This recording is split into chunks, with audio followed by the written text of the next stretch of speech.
Hello, ladies and gentlemen, and everyone in between. Beatrice Reinhardt, thank you so much for the raid. Perfect timing.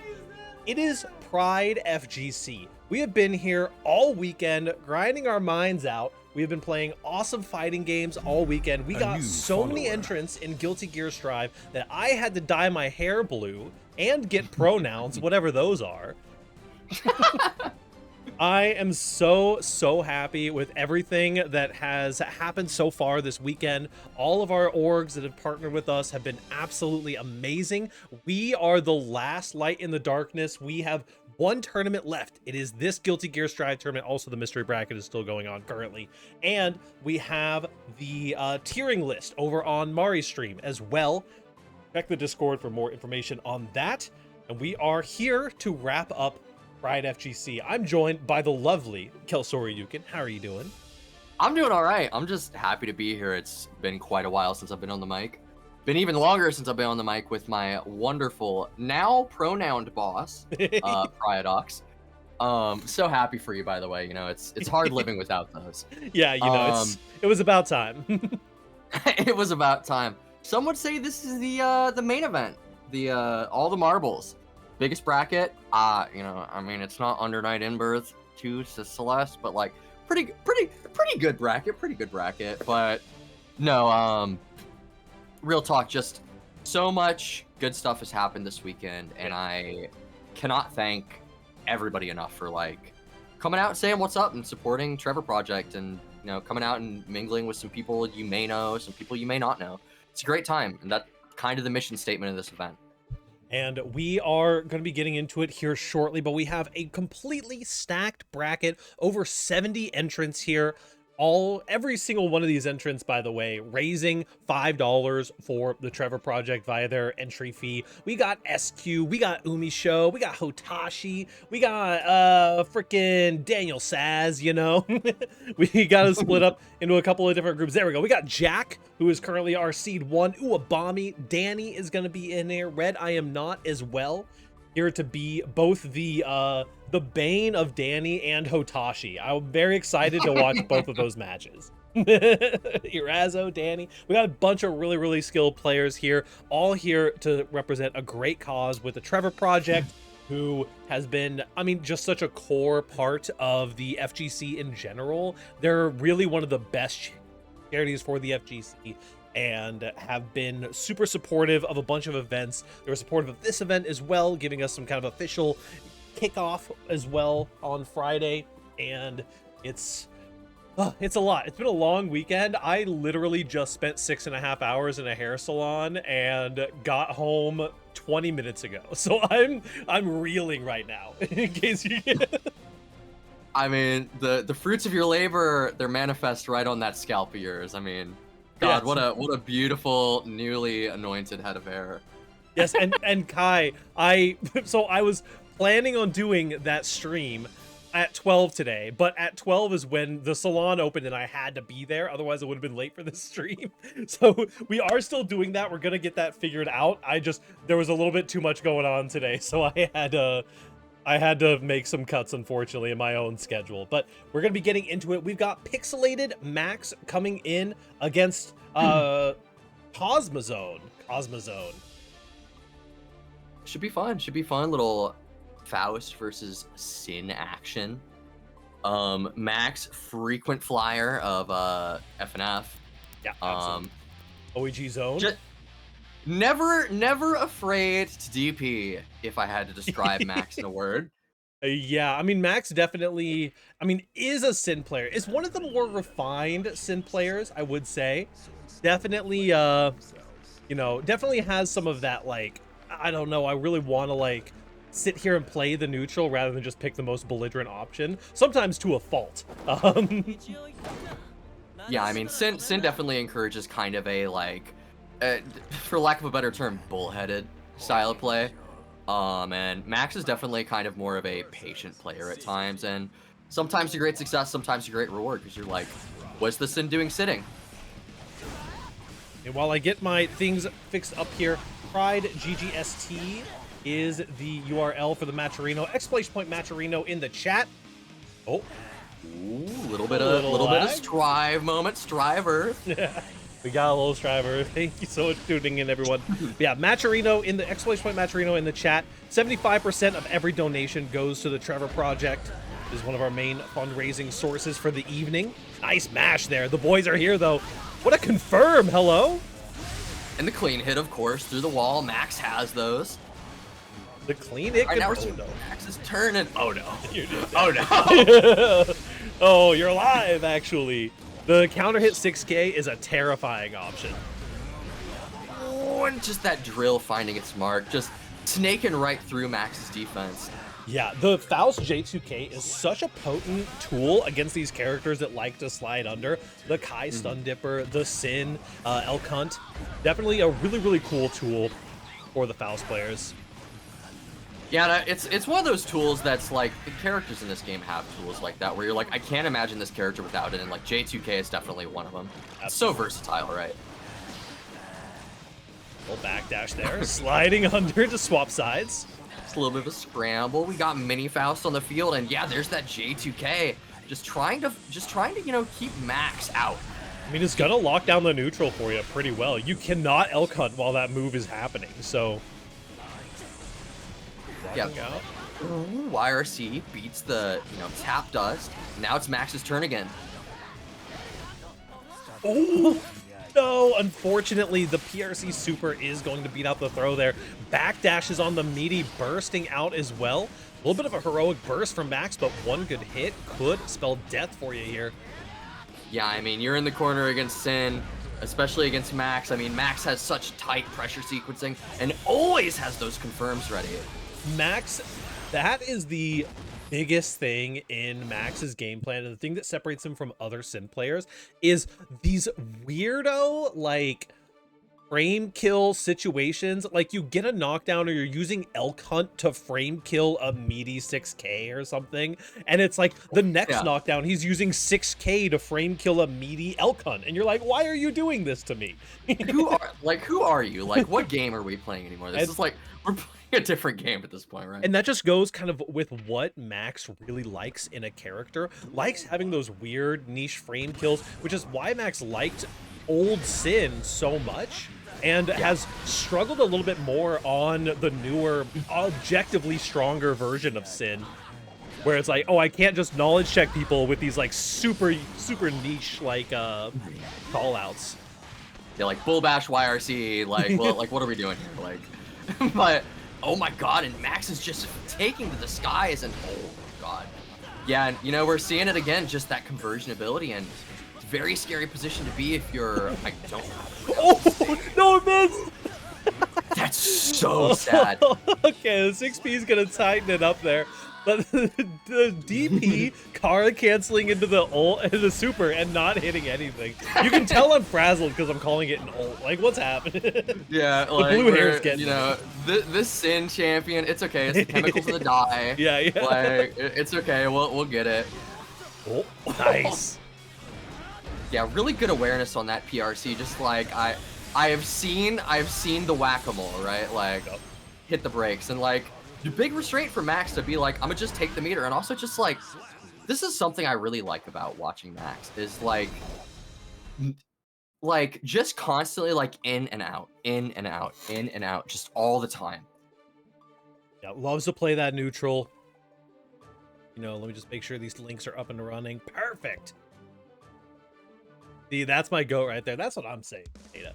Listen, OEG has a little bit of a Sin problem, some people may say.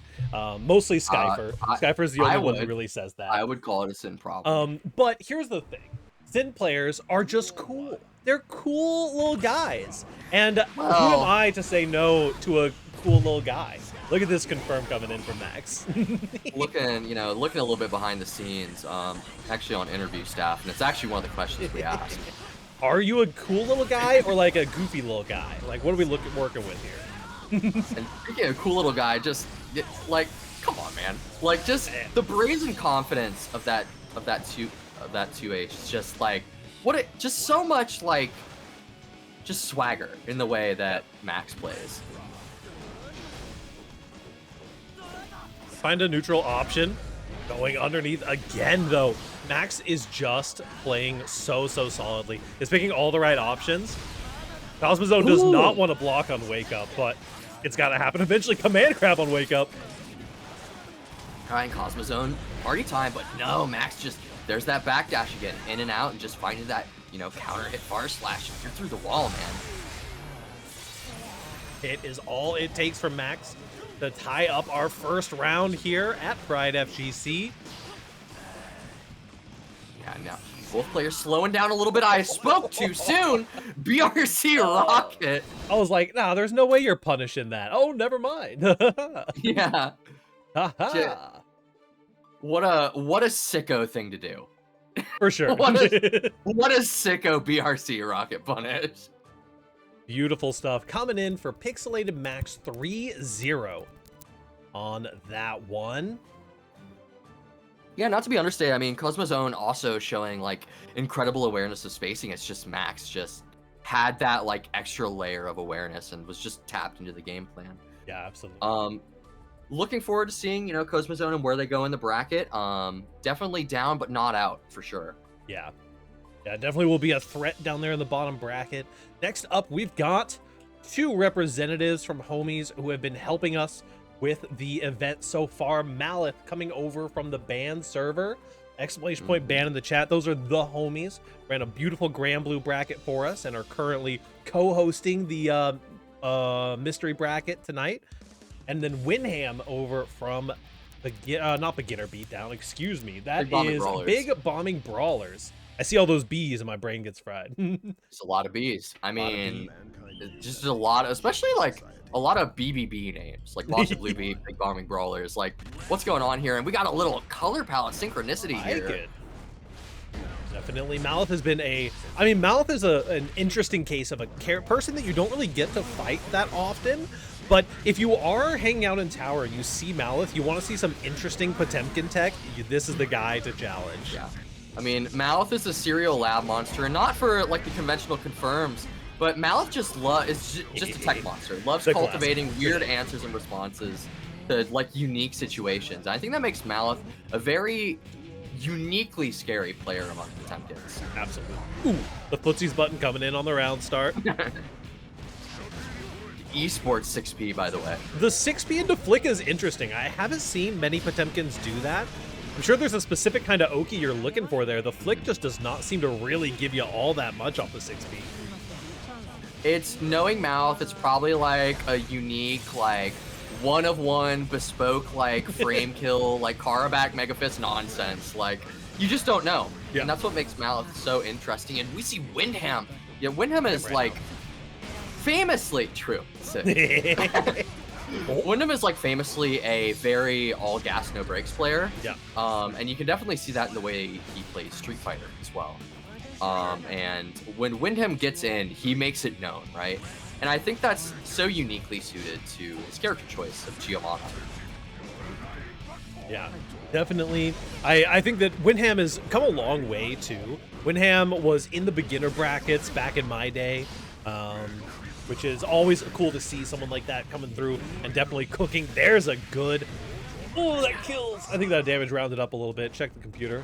Just a little bit. Check the tapes. Check the tapes. Gonna have to run some numbers on that one real quick. Yeah, that doesn't seem right. Let me check Dustly. Let me cross-reference the frame data. We'll be back in 5 minutes for a ruling verdict. Yeah, I always have had the that like association with pop players, right? Of being lab monsters, of having that that fucking training mode that has the blue background, like modded stage. That Kel always uses. And it's like every time I see that, I was like, oh no, we're about to see some like demonic shit on him coming out for the lab. I mean, and it's exclusively Malith and Kelmo who have really, in my growing up in Strive, solidified that.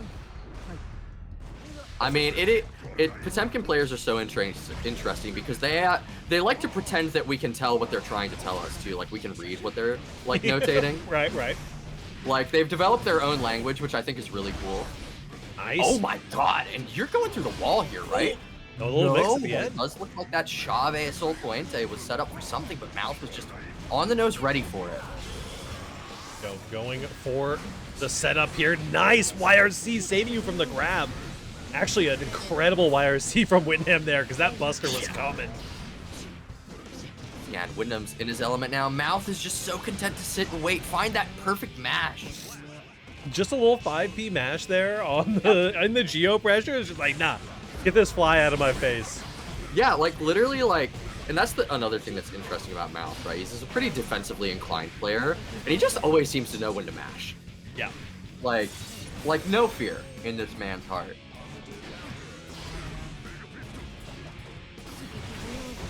Ooh, gotta block that Mouth, and okay, fun little conversion from Wyndham, trying to, you know, stabilize that scramble.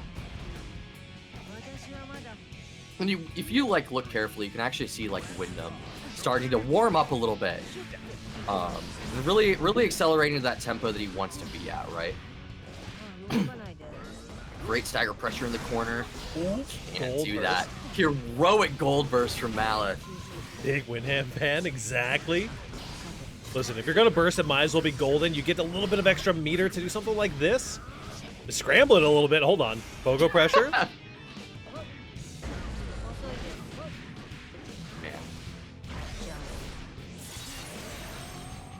Stuff going through the wall with the hard knockdown. Wyndham is starting to cook up a little bit. Needs one interaction, but we've been here before. Nice, finds it this time. Yeah, there it is. There's that one interaction. If there's one thing like I know about Wyndham from like him unintentionally kind of being my bracket demon. Yep. I've ran into Wyndham a lot, and he's always killed me. Is that like if you give Wyndham an inch, he will take that whole mile and then some, right? And it makes him like he's like the most volatile solid player I know to like describe it in a sense. Yeah, I definitely think that like I mean, we've seen it happen a couple of times already, right? Where it's like it gets down to that one last interaction. You're really in the scramble, and if you are a person who thrives in the scramble, you can bring your opponent into that space with you. You're a happy camper. Yeah, absolutely. A strong player like Mallet, though, might just be like, no, actually, I'm done scrambling. I'm just gonna hit you with some solid stuff and make it happen. Yeah, and that's what's so interesting about this game sometimes is that you just have the ability to be like, okay, we have like the unstoppable force versus the immovable object, right? Yep. And it's literally this matchup between these two players. What a setup there. Deflect shield into a block string that put you in a side swap Garuda Oki situation. That is like, the kind of shit that you get from being a lab, even like we were talking. Like unheard of. That's like bespoke. Like I've never seen anything like that before, right? Oh, dude, and great delay from Mouth. Back into the corner. Nicely done. Yeah, Mouth is just playing unfazed. Yep. Like, this is my space, do not enter.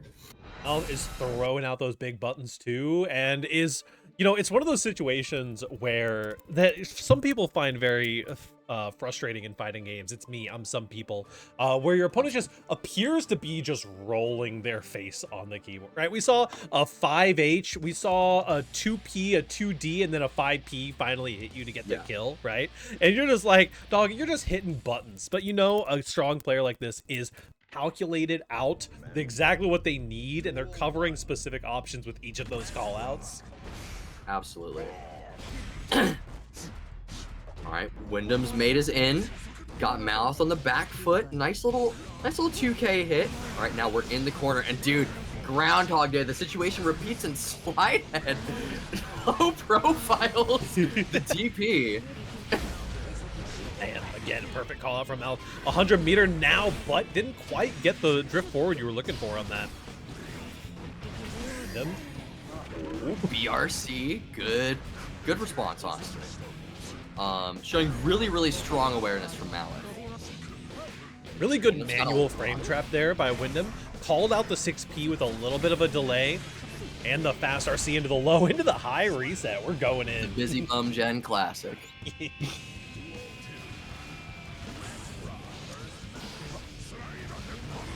a little bit of a rollback moment. Yeah. White Wild Assault, man.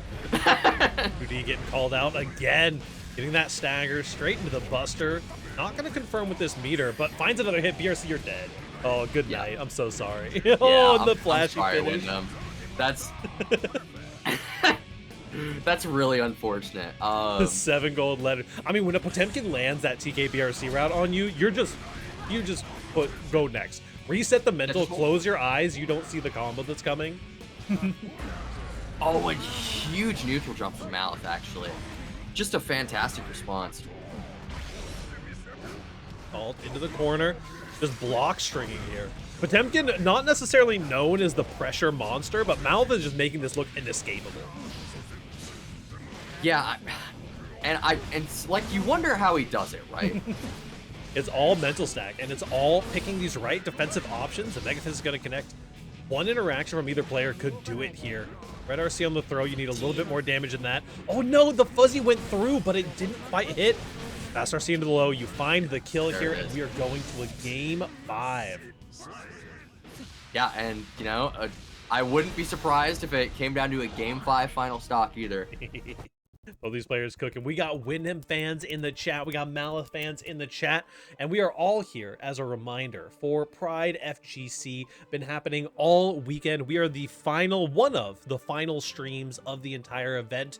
We have been so happy. We've had over 200 entrants overall in the bracket. Strive alone, I think, is at like 75 by the time we close registration. Just a super, super fun event, and it has been a treat to be a part of so far. I will drink a Mountain Dew Overdrive if you win this set. We'd love to see that. Also, hello, Slow. I saw you cooking in the uni bracket earlier a little bit. Huge 2D. Slide has as a response to Shave drill is so interesting.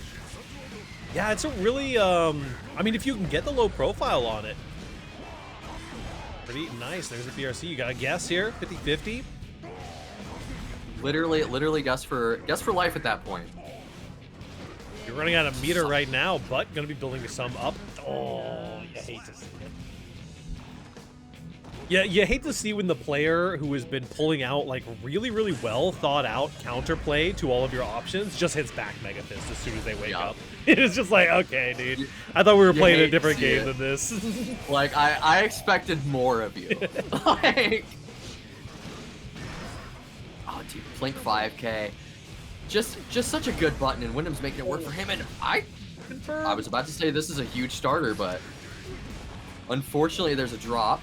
Nice catch at the backdash. Through it up. We're gonna get some Oki off of that. Jumping in. Get the copy paste is flowing. Thank you for the follow, B. This is scary. This is scary.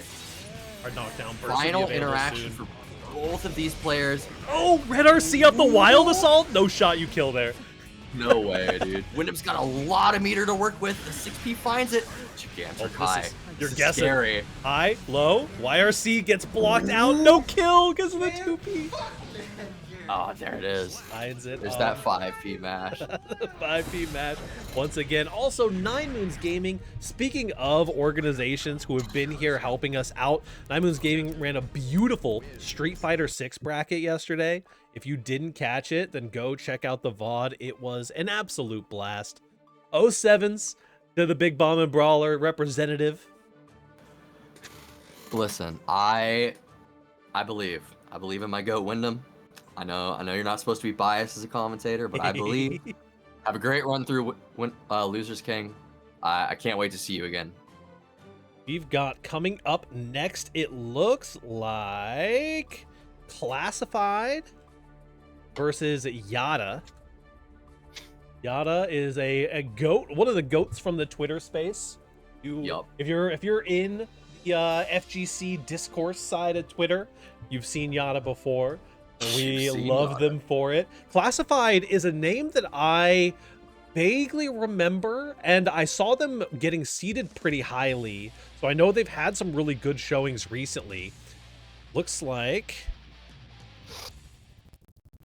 Dude, both of these R codes are so good. Who just...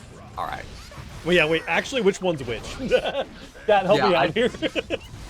I actually don't know. I think Yada's the Jacko player. Wait, isn't Yada playing Slayer right now? I don't know, dude. I don't know. I think Yada's playing Slayer right now. Chat, help me out. Someone go do some research. Speaking of playing Slayer right now, though, another confirmed through the wall here. RC to make sure you get the full kill. No, drops a combo. Yeah, 2K just wasn't quite long enough. Map a guess, but a little 2P mash. Okay. Yeah, now we're seeing that. Ooh, honestly, really scary Jacko pressure. And, you know, every time Jacko's on stream, just don't know how to commentate it. I'm gonna just say, there's a little bit of bias here as a prospective Slayer player. People, what just happened here, right? People looked at the start of this round and was like, oh my god, Slayer does way too much damage. This is ridiculous. And then Jacko just turned around and did the exact same thing in the same amount of time and won the round. Oh, but map a hunt. Just mash 2P, mash 2P. Look what this Jacko's doing. This is your education moment. Ooh, big starter, and there's those bunker loops. Yeah. All right, are we gonna hit it? Yeah, there it is. Not gonna get the clean hit, but we will get one big hit. That's the cool thing about Slayer, just a technology monster character in man. And these confirms are so clean. Not gonna take the risk of dropping it this time. Yada has definitely been in the lab on some of this Slayer stuff. Nice backdash on the Blue Wild Assault as well. You can do that? Ooh, almost had the bunker loop on that. Got the bunker loop this time. 3 close slashes, who cares? Vermilia. Oh, we're mixing too. Oh, no, the 2K wasn't quite needy. Otherwise, I think that might have gotten a hit. Finds a 2P mash here. Hop a hunch into the cross up under. Ooh, Yada's kind of cooking here. Yeah, but this is like such a pretty lights and colors matchup to me because I really don't have anything to say except, wow, that was cool. Like, you hit 3 close slashes, like, that was sick. Like, I gotta give it up. It is such the, like, epitome of Strive, right? That you have a matchup that is like, whoever is on offense just wins the game, right? And when Yada is on offense here, it is just, oh, yep, big counter hit, gonna get started. Look at those IBFDs, though, holy cow.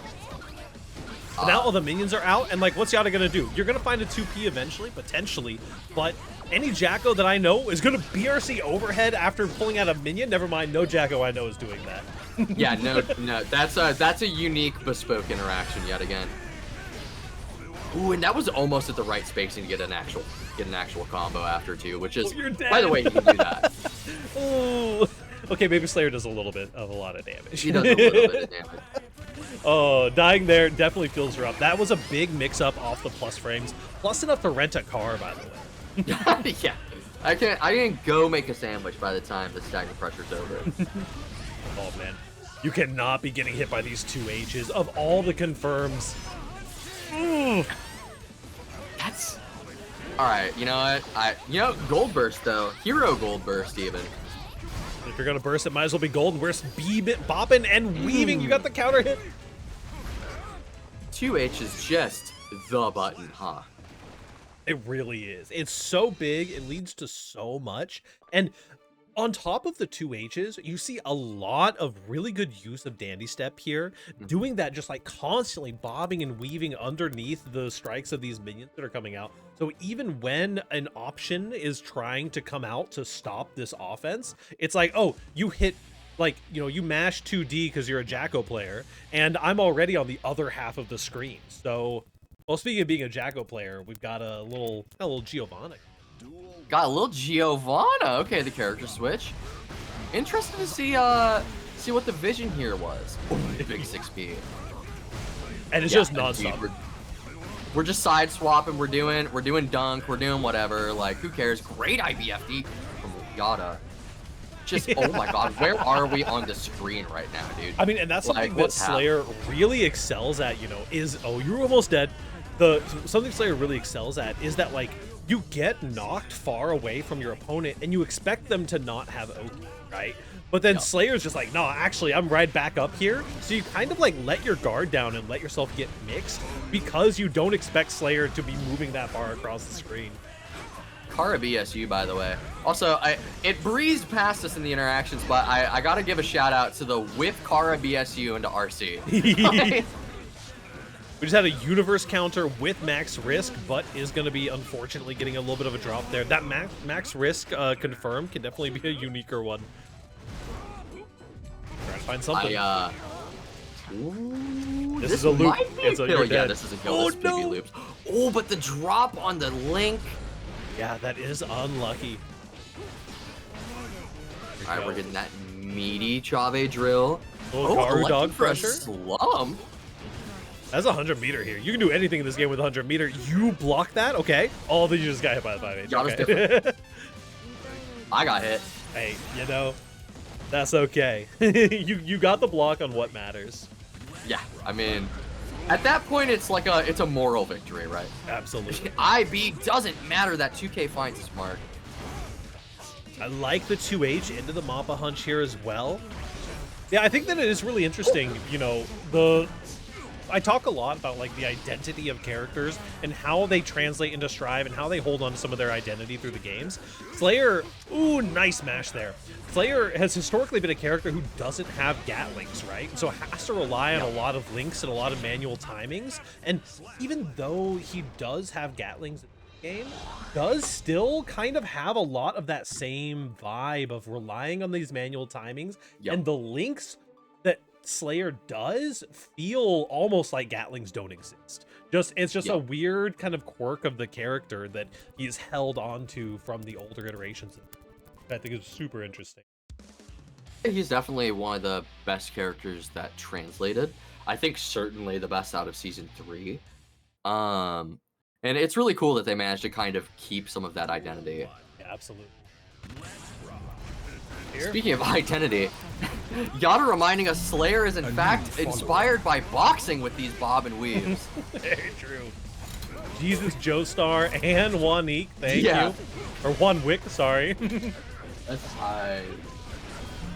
Dude, Dude, chatters, man. You love him.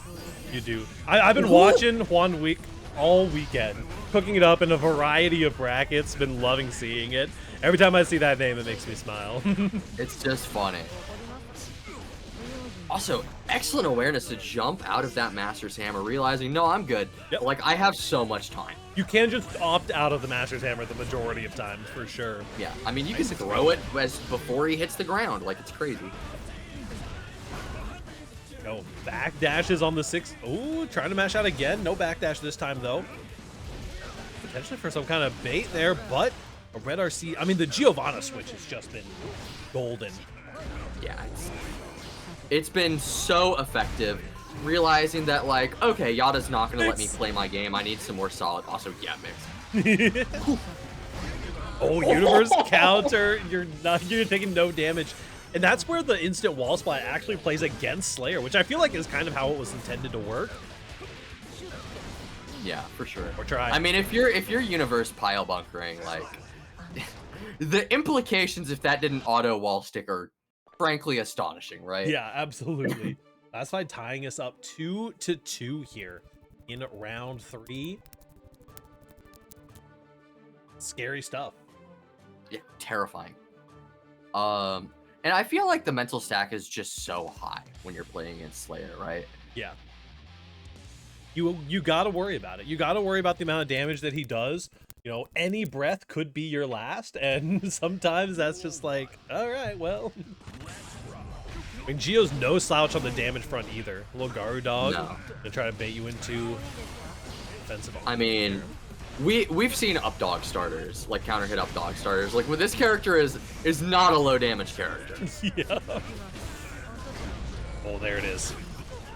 2H doing some work and just electing, just take some Oki and chase after. This is a loop. If we can get the timing right, does get the wall splat, and you're just dead. And that's something cool too with how young the character is. You know, almost I can almost guarantee you even the top level Slayers aren't getting their pile bunker loops every time, right? And so it's kind of that like guessing game of like, oh, are they just gonna kill me here or do I get another shot? Yeah, I mean, let's go gambling. Let's go gambling. Except for combo drops, right? Oh, the wire seal the close slash. Oh, great ID out of the corner. Ooh, the RC really into the Hand of Doom there is an interesting option. fascinating, and I don't know if there was preparation of like expecting that option, but you know, the neutral jump was definitely the answer there. You know, and another thing that people don't really mention a lot about Slayer is how much chip damage Pile Bunker does. It's incredible. Like, it is a lot crazy negative, right? But it does a lot of chip damage if you're not paying attention. You block the overhead. Yada is just built different. Never mind. Yada's built different. I mean, I like to refer to this character as like Skinny Gold Lewis and also like Dapper Milia. Oh, here like, we go. So plus, you gotta block the mix, and it's a low this time. Yada closes it out 3. That's it. And it feels like it went a lot faster than it probably did. Yeah. Yada's favor. How Bunker does gold lose damage is scary. You're right. It's very scary. Yeah. Pile Bunker, man. Next up, we've got another member of OEG on the sticks here. OEG, ya boy, Squanto, fighting off against Toxins. All right, a little Anji versus Potemkin. Definitely an interesting kind of matchup. You know, Potemkin's a scary guy to, you know, just spin into randomly, but I mean, also Potemkin throws out a lot of really big buttons generally, so yeah, has a lot of options to get some really good counter hits on the spins. I feel like Toxic's like what will lead Toxic to victory here is like realizing like conditioning in a way that like they can spin free, right? Yeah, exactly. You definitely want to build that mental stack as much as possible. And, you know, this is something that I had seen on, I think I had seen it either in a Discord post somewhere or in Twitter somewhere. You always have to account for your opposing player's silly guy factor. Yeah. And Anji players and Potemkin players are some of the most silly guy factor players you can come up with. Like, you will see Squanto do a wake-up command grab. Like, it just will happen. No, I mean, and that's honestly kind of the strength of both of these characters, if I'm going to be real with you. Like, Anji has a unique ability to, like, oh, YOLO 80%, right? Yep. Like, just bizarre options, spin and neutral, who cares, right? Yep.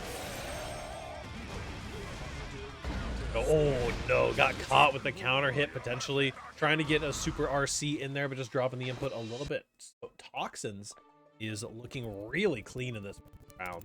7 golden letters, just a fast first round. And you know, I mean, Toxins is really showing they're really warmed up. And it even looks like they might be like intimately familiar with this matchup. Cause like they just have such great responses to what Squanto's attempting to do. Squanto's one of the best players I know. I also don't know how to fight Potemkin. That'll go a long way. I honestly think if Squanto wants to dial this in, he'll have to play just a little bit more patient. Yeah. I have to find some answers. I mean, Anji piloted well is just so impressive. And one of the cool things about Anji too is that like an Anji piloted well just does the Anji thing, but just very cleanly, you know. You'll see a top level Anji doing a lot of the same stuff that like your random 410 Anji is gonna play, right? But the character, the very small differences in the execution make the world of difference for the character. Nice 2P round start, reaching on round start there. Oh. Leo oiled up is cooking a little bit right here, finding the confirm off the low. I am so sorry, my mic driver is disconnected. Oh no. I have no idea how that happened. I was chit-chatting. Yeah. But we are back now. Oh, well, I definitely agree. Oh, they're perfect coming in. Yeah, I definitely agree. There's a lot of characters like that. Like, I always recommend my Biken friends when they're beginning to learn Biken and they're trying to figure stuff out, go and watch ITH, because ITH will teach you how to be the Feral Tower Biken, but they are also one of the best Bikens in the world, and they just do the Feral Tower Biken shit, but just win. Whereas your generic tower bike and just wouldn't. It just comes down to awareness, I think, in that, right? And also like the ability to like enforce like the nonsense. This is something I'm kind of realizing with my own game plans. I'm like, oh, like I can do nonsense. Nonsense is great, but I have to like condition them to like not react to the nonsense. And I think that's where like ITH supersede. I mean, there's a lot of reasons ITH supersedes tower players, but you know. Yeah. We do not see the character swapping. A little bit of respect, sticking it out on the main here for Squanto. Has been working on that Pocket Slayer, but man, Toxins is just absolutely cooking right now. Not giving Squanto a second to breathe. Yeah, just in his pockets, like suffocating Squanto. And that's something that's like Anji stagger pressure is like genuinely terrifying. Yep. And we're seeing it here in full effect in White Wild Assault moment. Hey, listen, Anji gets to spin round start. I get a little White Wild Assault round start as a free. All right. No, absolutely, it's fair. Great throw tech. Nicely timed slide hit. Oh, the 2P. That's another thing about this matchup in particular. You know, Anji players will always call you out on those with those 2Ps. 2P is such a potent Abare option for the character that like they will always call out your gaps. Yeah. And I mean, it's just fast. It's just great hitbox. Yeah, and I mean the spin. We saw it right there, right? Gigantor Kai came out and just instantly spun through, just ready for every pot's option and playing super clean the whole time. Is 3-0. Oxen. Cool stuff. Living up to their Start.gg profile image. Getting some of that L big brain. Next up, we have Razo. Oh, yeah. One of our invitees for the bracket today. Okay. And Juan Wick. Juan Wick versus Razo, dude. Honestly, you know, little insider information. You're gonna be seeing this a lot. You know, Juan Wick is a famous up and comer. I'm a Juan Wick fan. Me too. Excuse me, on the Testament, I'm a huge Juan Wick fan. I'm a Juan Wick mega fan. I'm here for this. All right, I'm gonna file my nails. You got this one. Like, you're just gonna every time I like try to speak, you're gonna be like, "But did you see Testament do that though?" Hey, listen. I'm retired. I'm retired from the Testament lifestyle. Okay. I'm reformed, right, even if you will. Hey, listen, we got a whole first to 3. We'll see. Like, we'll see if that's true. We'll definitely see. We will be getting Razo in here for our match. Check in to make sure. This is also, I do want to call out, we do have another bracket that's happening at the moment over at New Heads. Gorilla Gambit is today and started about 40 minutes ago, as well as this bracket. This is the one situation where we are actually encouraging a little bit of double bracketing. They are also donating some funds to the Trevor Project. They are, I believe, between them and SGF, their sponsor, are donating $1 per entrant over to the Trevor Project, as well as 25% of their match arena is going in as to the pool as well, which is super awesome. More money raised for charity, the better. Yeah, so sick to see New Head pull up and support a great cause. Yep. Yeah, go support him. Show him some love. Big love. Double bracket the streams. Double bracket. Listen, we've been going through. This is a very double bracketing friendly event in general. You know, we have a lot of streams. We have a lot of tournaments happening. People are playing in Uni. They're playing in Dragon Ball. They're playing in Mortal Kombat. They're playing Skullgirls and them fighting herds at the same time. You know, we got a lot of good stuff happening. Been a blast so far. So we're working extra hard to get a little bit of a little bit of that leniency for the double bracketers. I mean, yeah. I mean, you know, one of our TOs was in top 8 mystery. So like double bracket friendly. Like, do your thing, right? All right, looks like Razo has entered the room. And don't want to make an assumption, but I think we're going to be getting an interesting character. Oh?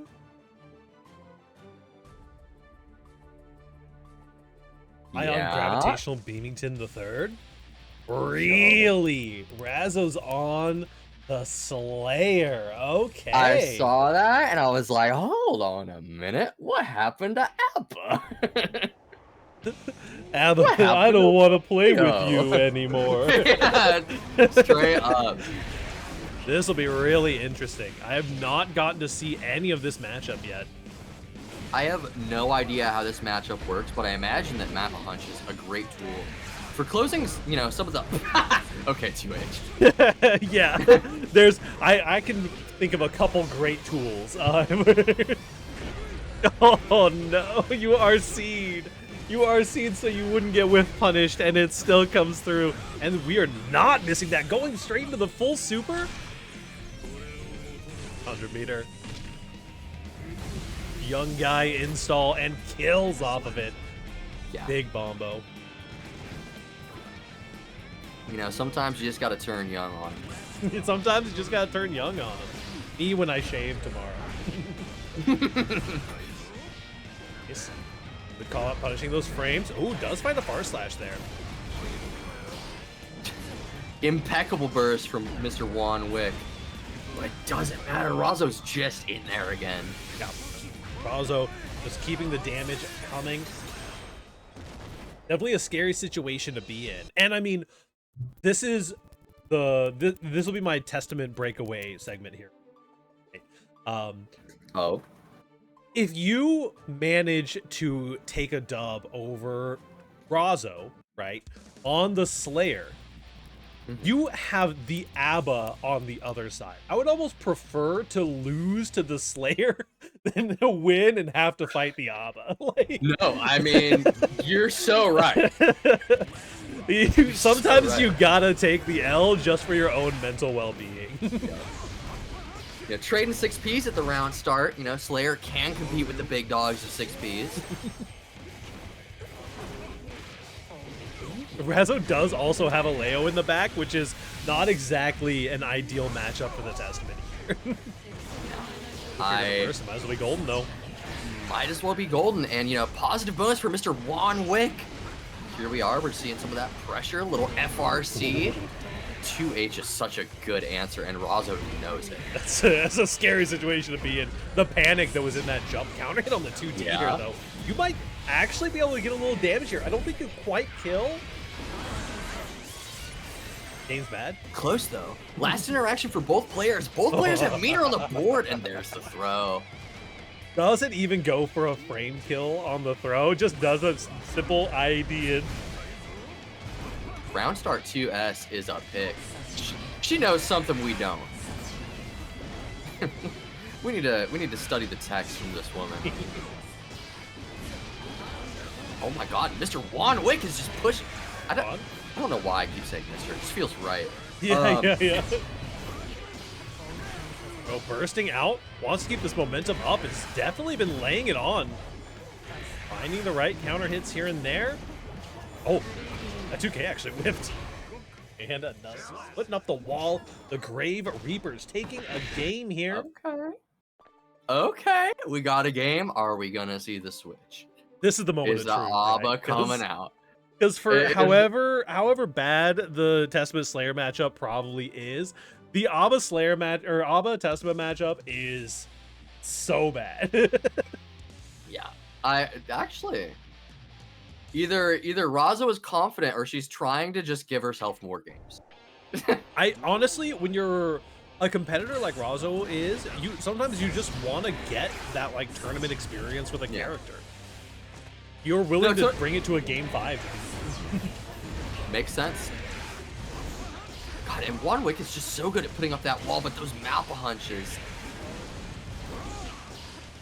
Yeah, now we're in the corner against Slayer. Oh, and you're dead. You're dead. Gonna die. You're just dead. You're dead, deader than dude. anybody's ever been. I don't think that you might have not known it, but chat, just know that you were dead the whole time. Yeah. The minute I saw the counter hit, I was like, oh, Juan Wick's dead. Like, Wait, I wasn't super sure until I saw the 2S pull them out of the corner, and I was just like, oh no, it's over, dude. okay, we got the little Boptimals. Oh, tried to go for a bait there. Got a little bit antsy, does fine. And One Wick is just like playing the spacing game unfazed. Yep. Knows there's like no point in stressing over whether or not Razo gets in. Just has to play his own game at his own space and just do his best. Yeah, he's playing the spacing game super well. Finds it on the unfortunate Slayer 6P moment there. Ooh, are you dead? Are you dead? Not quite. Not quite. No. No wall stick, but no, the RC was already coming out. Hard read. the bait of a lifetime. The bait of a lifetime. Also taking game 3. Put my controller down when I get counter hit by Slayer 2H, as you should. I say as someone who doesn't have Slayer loops yet, and I just hit you with a pile bunker, put you in the corner. I mean, listen, that's still not good for you. That's still a bad situation. Like, very true. Right, getting in here. Also, y'all, check out the Matcherino. Support these players. 25% of all donations go into the top 3 players' pockets. And you know you're going to make top 3. So you might as well donate. It's just free money. yeah, you're literally investing in your future. PRIDEfgc, how does one beat Slayer? I think that you should get on offense and have him in the corner with like a bunch of Jacko minions out and never let him hit 50 meters. Yeah, that seems like a pretty good strategy, but Mr. PRIDEfgc, how do you get Slayer into the corner? That is a question for minds smarter than me. Oh, almost teleported through. Great, what about Mappa Hunch? You know, what are you gonna do? I mean, just don't be wrong. Wait, hold on. Yet. Just look at One Wick here. This is how you beat Slayer. Yeah, I mean, this is how you do it. And what a cool route. Big tick throw. Oh, finds a JK. Great jump over the 2H. Oh, I think you might have been able to kill with super there. You may live to regret that. One Wick is cool, No, composed, and dead. RC. No! No, but RC right back at you. And a burst bait. Are you just dead? Incredible discipline from Razo, just bursting because we feel like it. Backdash to the close slash and finds it on the 2H. Razo takes it 3-1 One Wick. Put up an immaculate fight there. A valiant effort. But unfortunately, Razo comes out on top. I mean, what an incredible showing, though. That was so good. I've never seen someone successfully RP Super Mappa Hunch. Listen, that interaction, I'm glad it only happened once in this, because Slayer can literally on reaction, on like a normal person's reaction time, input Super Mappa Hunch and punish every single one of Testament's fireball. So I'm glad we only had to see that once. I mean, you know, sounds like you still have a little bit of Testament bias, Mr. PRIDEfgc. Nah, not at all, not at all. You know, I can't help but think that maybe some facts aren't adding up here. I don't know. Listen, I thought, you know, I thought you were reformed. Oh no, it's because it's Pride. That's why. We gotta give it up for our non-binary characters during Pride. I don't make the rules. I just follow them. We'll say no more. That makes sense to me. It's definitely not because I have Testament on my stick in my. I mean, hey. Brian still has a soft spot for Test. Listen, I have only played like 2 hours of the game since Slayer came out, and so I haven't had enough time to fully reform. Right. Coming up next, we are gonna have Hotashi versus He-Ho.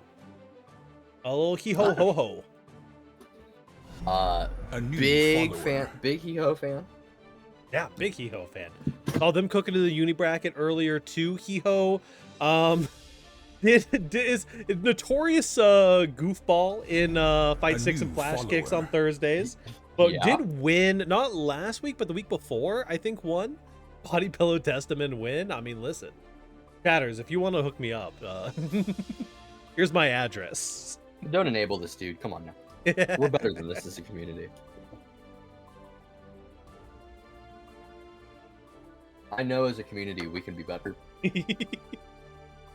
Beautiful. Looks like everything is running smoothly as well. Big shout outs to our TOs. We got a big TO team running Guilty Gear Strive. I was a little bit like, I don't know. We usually, like, on Thursdays, we make a bracket this size work with just like 1 or 2 TOs. I was like, no. Bring in the extras. We're gonna need it somehow. Yeah, we're just gonna need it. There's Like, something's gonna go down, and we're gonna need that a little bit extra. And big shout out to the one C Fresh coming in clutch for us today. Those your boy Squanto, Jackie Nuts, Disney Bumjet. Looks like Silkai's in there helping out as well. I mean, Hotashi's PC is gonna catch fire. Like, who knows? Like, anything could happen. And you know, it pays to have extra people on staff. Send me the link. I appreciate it. I appreciate the thought. Hey, listen, if you don't do it, I'll take it. Testament's cute. Got some people cooking down. Looks like I see a little OEG team kill down in the bottom bracket. Ashy Pro Gamer Ooh, rough. versus Soul Bad Guy fan. Got some. Yeah. I mean, honestly, already the bottom bracket is looking completely terrifying. This is a scary, scary situation to be in. We've got SQ fighting Yada in this round as well as Umisho versus Toxins. We may be getting an Umisho versus Razzo for top 8 qualifiers here. I'll scream. I'll scream. That'll be so funny. Training partners. Yeah. Yeah, training partners. Yeah. Yeah. Yeah. How did Max versus Umisho? Looks like Umisho took that round 3-0 against our boy Lady Max. Ba-da-bum. Just waiting on these gamers to get on in here. Looks like Hotashi made it. A new follower. Yeah, that is in fact Mr. Proof of a Hero inside the room. What a baller R-code. Like, Proof of a Hero is kind of pretty hype. I literally, I A was new like sitting, follower. like making my new R-code before it became Wojak Willie, which I'm still really proud of. I think that's really funny. Like I need to get on that level. I need to like figure something out. I just couldn't. You just can't. It's hard. Just sick. It's hard to be funny all the time on demand. It's hard. I'm almost consistently not funny. Oh, don't say that. It makes the conversation uncomfortable. No, chat room. No, see, I'm baiting for chat room. Oh yeah. I'm baiting for chat room. See, I'm baiting for chat engagement because I saw Twitch chat stop. You know, my legions of loyal, adoring fans. There's like 2 of you. So we got some Aria fans for sure. Hell yeah. Perfect. I mean, We would had it be Hee-Ho less was over at awkward? Gorilla Gambit, but now they are here, and we're going to be getting, I believe, I think Hotashi's on the Bridget still, pretty primarily, but I have been seeing a lot of the Nago coming out from Hotashi. I feel like Hotashi's on his violence arc. yeah.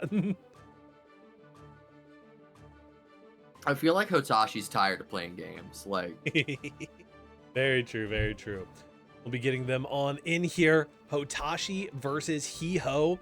SJS versus Moist.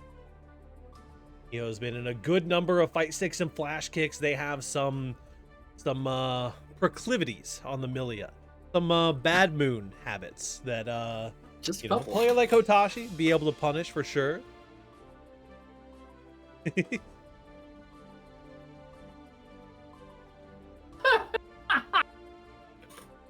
Dude, Hotashi, get off Twitter and get on the sticks, dude. Come on.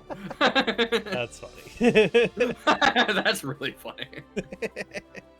Daniel says, good on you for taking a round. That's so sick. That's so sick, dude.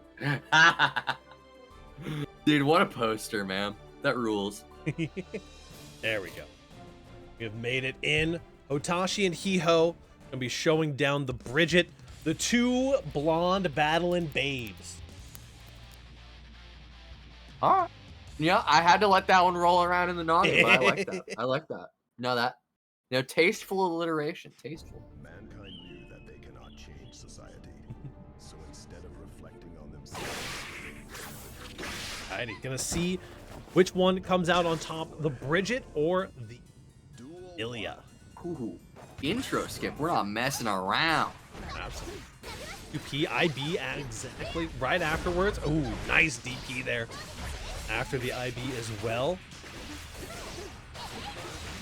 Yeah. Hotashi. Oh, what a great burst. Ooh, 2H is going to do a lot of work for you in this matchup, though. Most certainly. Oh, Blue Wild. I've been seeing that happen so much this patch. Does connect on the double overhead into the tick throw. I feel like those super high wall splats are like causing the Blue Wild assaults to whiff. I've been seeing that so frequently. I mean, I'm a casual strive dabbler at best, and it's happened to me, and it's fascinating. Yeah. People are getting those more niche routing that'll Yeah. Good usage of Artemis, by the way, from Hiho. Just going right over those normals. nice 2Ps coming in. Both these characters have really cracked 2Ps. Little dash cancel can actually get you running under on that one. Big counter hit immediately earning the burst. Hotashi's got the burst advantage, but Hiho with 100 meter right now. Tick throw on the scooter. God, ooh. Right back at ya. Back throw incident. Now you're in the Milia zone. Doesn't matter. We're DPing. I love gambling. We do love some gambling. Hotashi sending it on the DP there. Unfortunately, not safe on that jump in. Going to be putting some hurt on you. You know, that's another Hotashiism. Loves to DP. And you know what? When you're that consistently right, can you blame it? No, honestly, you can't. The DPs are coming out at the right times. When you understand the setups and you're starting to get into there. Hello, donation coming in to the match arena. What do we got going on in here? Big love on the dono. Big love for the dono, going to a great cause. Go ahead and see if we got a message from Westy's grandma. Happy Pride. Let's go. $100 Westy's dono grandma. coming in. Let's go, dude. That's my goat. I love Westy's grandma. Big shout out to Westy for holding down the fort for us today. Had plenty of chaos while I was out getting the hair did. Oh man, the multi-hitting overhead, putting in work, and a burst safe route. You're absolutely dead here. Yeah, you're just dead. All right, Hotashi is looking to run away with this a little bit. Capel, though, Hiho has got to find some options to start making things happen here. Yeah, I mean, Hiho, due to the nature of the character, very kinetic, right? And Hotashi is just not letting Hiho get the space to get started. Yeah, I think that Milia is a character that suffers against top players more than most characters. Once you really get the Milia nonsense locked down, these top players are blocking your mix. They're actually punishing you on your negative frames. Whereas, the intermediate or high intermediate players aren't really going to be doing that as often and letting you fall into some bad habits sometimes. Yeah, I mean, it all comes down to just knowledge and repetition, right? And it comes down to the fact of, like, Milia has a lot she can do, but she can only do so much. And within that narrow set of, like, within that set of how much she can do, it's like, okay, what does the player like to do? Yeah. And you'll find that, like, her mix, while still terrifying, is, like, less broad than you would imagine. Yeah, it's definitely it's super interesting. I think that it's one of the reasons why you don't see the character in top 8s of the big brackets very often. Yeah, obviously, like I'm from DFW Texas area, right? Milia's dominate the brackets down here. We got Walter, we got Van Swarm. It's a nightmare.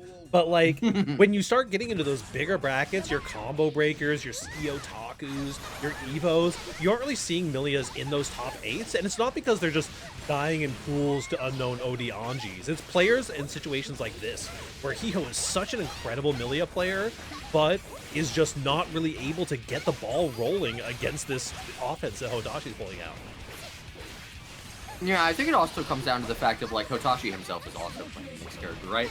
Yeah. And, like, though the character is different, all mixed characters kind of want to do the same things, and you kind of get a feeling for those things, even across different characters, which I feel like makes this matchup really unfortunate for Hiho. Oh, hold on, though. Hiho is getting some offense started here. Ball assault through the wall. Little hard knockdown. IBFD on the meat there. Good God, Hotashi. Who are you, man? Oh, nice. Really low to the ground Capel, and is going to be earning the burst out here. 6P comes in and hits that extended hurt box. Hiho is on the board, and if you're going to make the comeback happen, it starts with this first step. It starts right here. Hiho's like, oh man, hold on. Bad moon, baby. I gotta lock in a little bit. I gotta get some meterless bad moons out of my system, you know? Yup. Yeah, dude. Like, no fear on that turbo fall. Did not care. Hiho playing with a little bit more abandon right now, and oh, here we go. What every Strive player dreams of, the counter hit close slash. No matter what character you're on, that's your bread and butter right there. That's true. Sky's your limit with that close slash.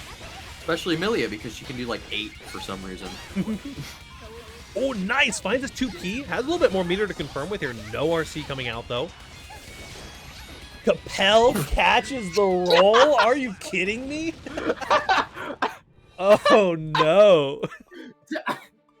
That's a bizarre interaction. That's so brilliant, though, at the same time. Because, I mean, Bridget is one of the most 6P-able characters in the game. So every Bridget has made it their life mission to not get 6P'd. Because that's how you live and how you win the game. And so a lot of them are doing like jump cancels, safe jumps. They're putting in these situations specifically so they don't get 6P'd. But if you forward jump into a Capel, that's not a 6P, and that's a different spacing and a different timing than what Hotashi is used to. It's also just unique because you can literally see like it was about to lead to a combo. Yeah. It leads to a combo. Like, and now we're in Oki, and here's the, you know, there's that bad mood. Like, computerless bad mood's too much. I mean, come on, dude. Like, it's sold. Oh, there it is again. Okay. This time All you right, had meter, though. Oh, air throws the Capel. Ooh, finds a counter hit close slash. Potentially was baiting out a throw there. Hiho is making a real run of it. We got ourselves a ball game. That Marvel 2-ass turbo fall. Hey, Azu TFH, thank you for the raid. Hopefully we were able to catch you for the some of the them's fighting herds bracket earlier on Friday. Wow, baits the throw there. Dude, like Hotashi did something really fascinating in the corner. Of like going like, okay, Hiho's on a roll, but not quite the spacing where I have to like really worry. I'm just gonna like Yomi 2H, like who cares? Like, we're just throwing it out, like controlling that airspace. And that comes from like having so much practice against these characters. It's just confidence. Oh, the bot is typing in Spanish because it came from a Spanish stream. Big hype. Nicely done. Hiho's bringing us to a game 5 here. Dude. Big shout out to Frosty Tools, my favorite Twitch bot. If you don't have it, get it. It's very hype. Scrubs the Twitch VODs for some information. I'm not gonna read it out because I don't speak Spanish, but y'all, thank you so much for the raid. I got El Maestro Argentino at FGC. Yep. That's all I got. You're not getting more. Hype indeed. We're here at game. We yapped through a little bit of that last one. But we're here at game 5 for Hiho. Has picked up so much momentum. There's just a night and day difference between the first game and that last game we just saw. Yeah. I mean, Hiho just needed to get that stuff in him, man. He just had to feel himself a little bit, right? And now we're seeing Hiho go like, okay, like Hotashi is just chilling, Like I need to, you know, get crazy. I gotta force Hotashi to wake up, make them take those extra steps, get Yeah. that forward, run the forward, cycle through some of your options. Because if I just meet Hotashi on level 1, then they're gonna be able to take me out every time. Yeah, I'm cooked every time. Ew, It's kill. like, I might check the damage on that, man. That don't seem right. When a Bridget player fights a Milia player and gets to do damage for the first time in their life, like Crazy. And Hotoshi's like space control with roll ID back is like genuinely like it's world class. It's Yep. so good. it's a scary situation to be in. Just gonna burst just to try to get some spacing here. Gets caught by the far slash into the roll here. BRC, I think you're dead off of this one. Quite. No wall stick, but there's the throw. Listen, that's how you can tell that Hotoshi's still a Nago player at heart, is the whip close slash into throw. You, I mean- you gotta give a little chef's kiss on War never changes, man. War never changes. it. Never changes. But hey, Iho, good stuff taking Hotashi to a game 5 there. Hotoshi's gonna be moving on to fight against SQ for the top 8 qualifier. Okay, that's gonna be an interesting match. And it looks like we are going to be getting a really fun one. Oh, yeah, is that my local kind of? Going Kinda. into Mac Men's versus Jack. Jack has been making a stir for a long time, honestly. But specifically, very recently, Jack is going to be confirmed going to EVO. From what I hear on Twitter, Jack's going to be winning EVO. So we'll see if they can do the same Yo. here at PRIDEfgc. I mean, hey, you know, with a tag as simple and powerful as Jack, there's really nothing you can't do. Yeah, absolutely. And MacMens, of course, has been absolutely cooking it up on the Anji. They are such a beautiful mind of defense. You see this person down back, and you're just like, oh no, wait. If they just block everything, there's nothing I can do, you know? Like, Crazy. it's something that me, like, coming to fighting games and having played a lot of like trading card games, like Magic the Gathering, not necessarily Magic the Gathering, but more Hearthstone and like Legends of Runeterra and stuff like that. It's like you have to overcome that mindset of like, in card games, you assume that your opponent has lethal in their hand so that you play around it at all times, right? Yeah. But in fighting games, if you have that mentality, you will think yourself into a doom spiral that will cause you to never be able to play the game. Yep. MacMans just does that. MacMans is the dude with lethal in his hand. And it's just like, oh, you're the reason that I have been doom spiraling into like, well, if they just choose the perfect option every time, why would I ever run offense? Right? And it's so crazy. So I'm spoiled. I get to watch MacMens versus Cherio every month, basically. Yep. And like watching Cherio try to open MacMens, and Cherio is no slouch when it comes to mix, and also, you know, white wild assault. But like watching Cherio visibly get frustrated trying to open MacMens, and MacMens is just chilling. Yep. It's terrifying. It's so scary. C-Fresh says, at Paradox, you are now in double bracket hell. You asked for this. May God have mercy on your soul. Understand. Hey, listen, we did ask for this. Every dollar for the charity counts. Check out the Match Arena. I think we might have just snuck in another donation.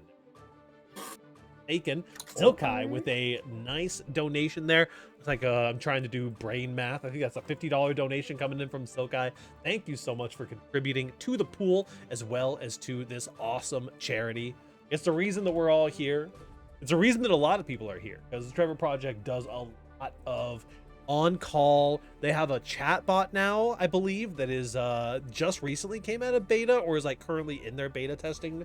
So you can reach someone at all times a day. If you are having a crisis situation, you can reach out to them, and they are very, very helpful. They have therapists on staff. They have all sorts of really cool to help out the LGBTQ youth. Yeah, just a phenomenal cause. And I mean, an incredible service for a community that really needs it, and I'm so proud to help support them. Yeah, absolutely.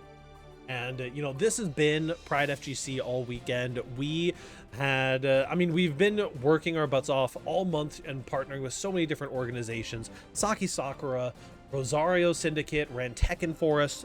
9 Moons ran Street Fighter for us. We had Wild Arcade running Skullgirls, and Herds Battle Network running Them's Fighting Herds for us. We had so many groups that came in and really came together and put in their own hard work, their own time and effort and recruitment efforts that have been awesome throughout all of this. This is one of our bigger brackets of the weekend, but we're definitely looking forward to coming back next year and bringing more Pride FGC nonsense to y'all, because we're having a good time. It's fun, and it's a really interesting format. And honestly, I don't think, except for like when obviously like majors were done online, like Yeah. I don't think this format's been done before. Unless I'm wrong. There used to be an online major back when I was first entering the FGC. Coming out of COVID, you know, there are a lot of these major events that aren't off. They're all just offline. Everyone's excited to be offline. We're all very thankful to be offline now. But, you know, that does single out, and certain people, you know, you can't necessarily travel to everything. Money is tight. I know that very well. You know, it's always one of those situations where it's like, man, I wish I could go to all these majors, but I just can't dedicate that time. I don't have the PTO. I can't dedicate money, whatever it is. And so bringing that into the online space and trying to bring some of that vibe as well. You know, we have the Artist Alley, we have the cosplay competition, we have all this stuff that we're trying to like kind of get some of that goodness flowing. And I think that the community has been so supportive. Everyone who has come out of a bracket has just been having a fantastic time and, you know, laughing it off with the TOs. Check out the Pride FGC Twitter, who has been posting all the top 8s from the weekend. I mean, it's just been great. It's been so rewarding, and I've just been sitting here watching brackets all weekend and doing my own. I TO'd the Tekken bracket randomly because we had we had some people who weren't able to make it, but you know, it's just been so rewarding to bring everyone together in this way, and really like I was saying at the start of on Friday in our kickoff stream of like putting the C back in the FGC, right? Really bringing that community aspect in, and just loving it. Just love. I mean, bottom line, the FGC is about community at the end of the day, right? And I think it's we have our struggles as a community, right? But I really think events like this are where people really get to show up and show out for people that like obviously can't make it to majors. And I think it's really important that not only do we like support charity, but also like give people spaces like this, and I'm thankful to like be a part of it in some way. I mean, also it's just a good event. Like the highest endorsement I can give this an event, except for like they're doing good work for charity, is I literally like was like, yeah, I'll take 4 hours away from playing Elden Ring to commentate GGST. Yeah, Like, absolutely. And listen, that out of all of the stuff that we have been competing with, also thank you for the subscription, Leona. Out of all of the stuff that we have been competing with, you know, there are other big brackets. There was the biggest Them's Fighting Herd weekly was on Friday, and we had our Them's Fighting Herd bracket on Friday. You know, stuff like this happens, right? But competing with Elden Ring release, that was a hard one. That was a hard sell. But we made it happen. We had great turnout anyway, you know, proud of everyone who can take a couple hours out, participate in a mystery bracket, have some fun in Guilty Gear Strive. I know, I think it was Hiho who was on like the nightmare bracket run today, was like, woke up, played in a weekly in the morning, and then played in our uni bracket, our mystery bracket, and is now double bracketing in Gorilla Gambit in here. that was funny. Here we go. We've got All right. Jack versus MacMens. Yeah, getting into it. I'm very curious to see how MacMens holds up to Jack, because Jack is a very dominant player when it comes to just doing his thing, right? Oh yeah. I mean, Anji is also touted as one of those potential Happy Chaos killers, you know? It is a character who can find some options. Got some good match, got some good Abare, got some interesting neutral options.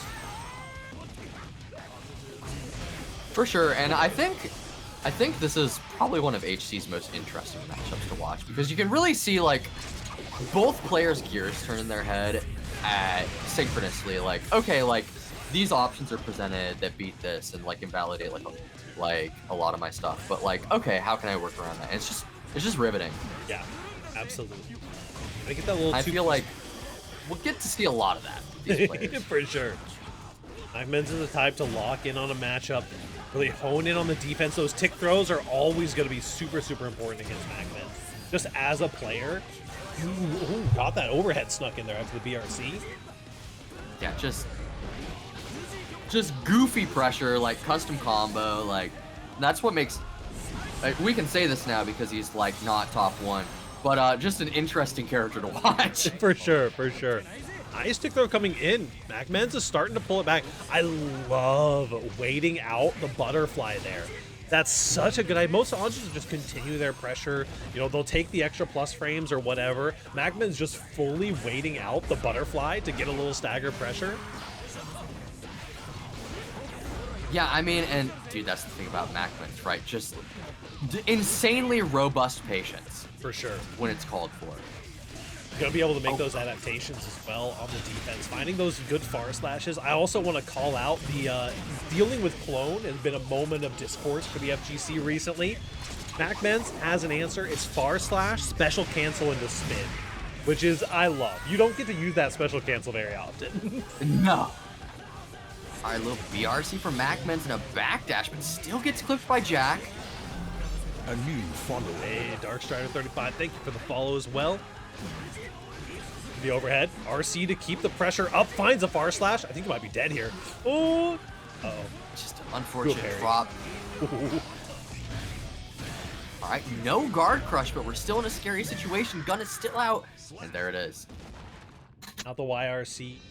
What are you gonna do? You know, at the end of the day, What are you gonna do? that situation against Happy Chaos is so scary. The YRC coming out, they could have been hitting another gunshot there to continue their pressure string, but unfortunately Jack was just one little half step ahead there.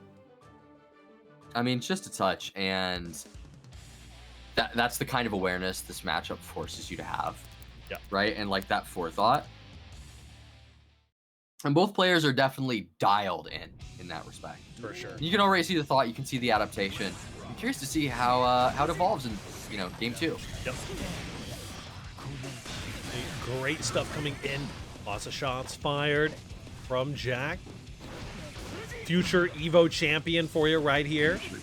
6B out. Good 6P and huge delay on that 2K. Just content to take his time because he has that reticle out. What's Magmen's to do, right?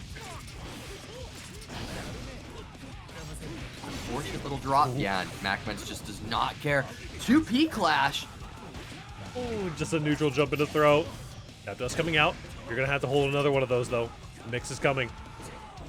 You have no bullets. You were bluffing that whole time. The whiff 2D with no bullets is so I was just like, man, Jack is doing the biggest brain pressure. Didn't even need a bullet. Just put the gun out and threw it back out. I was like, Jack is doing such big brain pressure, not using any of their resources. Little do I know they just had no resources to use. There we go. Waiting out the butterfly once again, trying to get a greedy option here. 2K2D gun flip. Pack it up. We have plus frames. You're in my domain. Karako, another Karako coming in. All the way to the corner. Throw. Horrific position to be in if you're Jack right now in that FPRC. Good God, it's strong.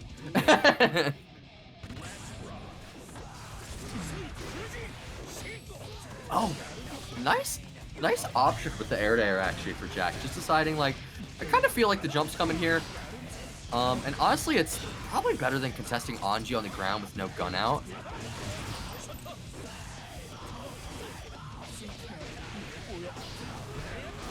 Magmen's is fighting his way out of the corner now. There's the spin, PRC to answer. Just block at the cross. Who are you? Big counter hit. Low car into the low to make sure to get the confirm here. Ackman's definitely wants to get on the board. Tap Dust with a 100-meter. Didn't get the second RC in there, though. Oh, BRC drop into the gun draw. You do not want to get first man BRC, FBRC JS it's a button. Yep. It is a combination of inputs. And dude, that max range 2S and you're dead. Man, that is such an unfortunate situation. You can do anything in this game with a 100-meter. MacMen's unfortunately tried to use it a little bit more proactively. Went for mixes instead of the extension on the pressure. Went for a lot of lows, and Jack was just ready for it. Mm-hmm. I mean, MacMen's has also been representing that low FRC mix a lot too. I think Jack is like taking notice of that. For sure. Getting into game 3, Jack is locked in. Blood in the water. Jack is a shark, man. When your match starts off with 6 in a row whiffed buttons and no whiff punishes, you know you're cooking with propane. Yeah, this is Guilty Gear, man. This is what it's all about. Trying to find anything. I'll put into the corner a little bit. Jack, once again, kind of bluffing with the amount of resources that they have available. Going through the wall, not a lot of damage available here. Oh, and the unfortunate drop. Just electing to take the resources.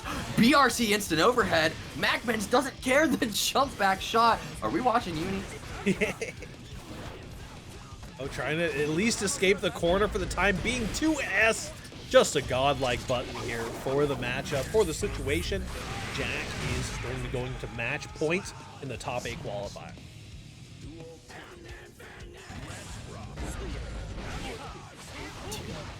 MacMen's is like so acutely aware of exactly where the tip of that far slash is. Mm-hmm. Those far slash counter hits have really been MacMen's bread and butter. Just perfectly playing that spacing game, but this is the situation that Jack has been thriving in. Got the latest Blue Wild Assault wall break on the planet. Yeah. You can really drag counter hit gun out. flip. Doesn't elect for anything. Tries to get the burst bait, but you know, incredible burst display for MacMen. But that's it. You're dead. Oh, 3-0 in Jack's favor. A valiant effort. Yeah, I mean, MacMen's was definitely no slouch in that set, showcasing a lot of really, really good ideas that we've come to expect and understand from, you know, MacMen's. And Anji I almost said as a champion, Anji as a character, but you know, Jack is just dialed in, right? You know, up and comer, I believe it. He'll win Evo, I believe. I think I can see it for sure. May is put in a very, very good spot to win PRIDEfgc at the very least. Oh yeah. Let us see if we have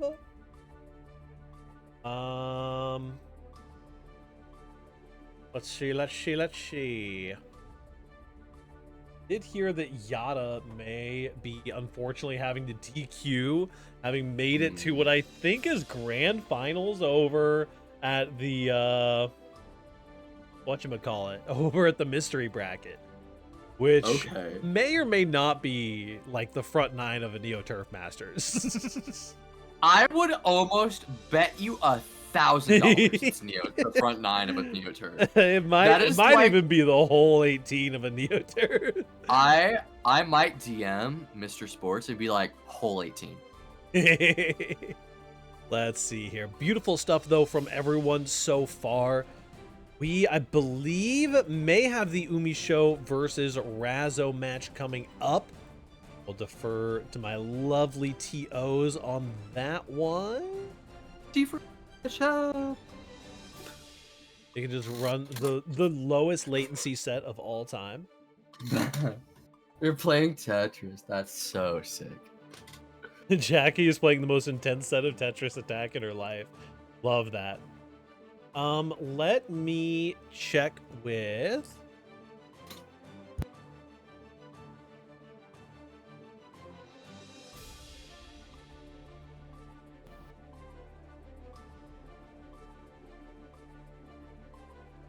ouch. How we doing, chat room? We all feeling good? We enjoying what we're seeing so far?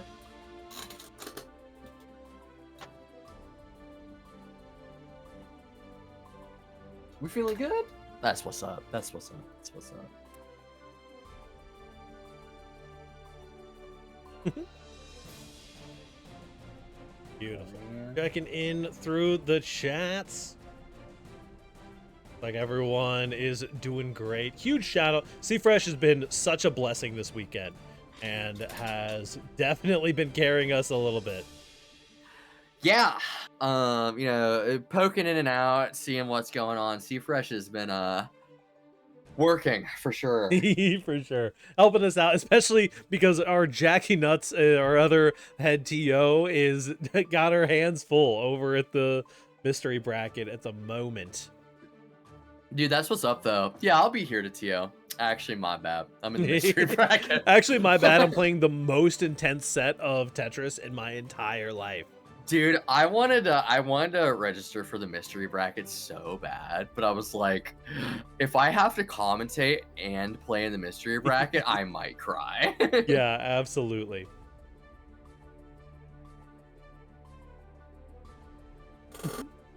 Good stuff all around. We're just figuring out the whereabouts of the Umi show, and I can play right now on stream. I need to wait for other bracket anyway. Beautiful. Let's go. Hit it up. Room code 000117. We're going to be getting the one, the only, the dynamic duo. Umi show is still on with Mrage. Umi show and FlyQuest Razzo. The lore matchup, if you will. The lore That feels weird to say about real people. The lore matchup, if you ever, I think the biggest lore matchup is Umi show versus Tempest. But That's true. That's true. That is the lorest true. of lore matchups. Dude, every time. Every time. Like, do like a 15-leg parlay on it, man. It's just there. Like, it's there every time. Like, C-Fresh says you're getting the real major experience of me stalling a half an hour for us. So true. that's so sick. That's so That's real. OD, dude. That's OD. Truly simulating the major experience to the best of our ability. We've been having fun here all weekend. We've got a little bit more for you. We're about to be getting into top 8 after this one final top 8 qualifier between Umi show and Razzo. Second time seeing It's gonna be a good Razzo. one. The Tetris set was 74 minutes.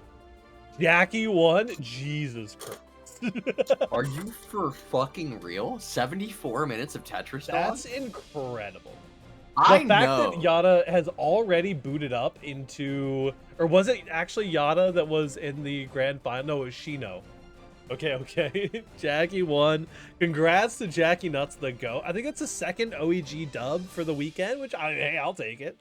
We had Stroder took the Smash tournament earlier today. I had to wait for Sunday for the OEG dubs. And of course, one of the OEG members is going to win Strive also. That's true. Yeah, that's true. This is our way to announce that we are signing Umi Show. Yeah.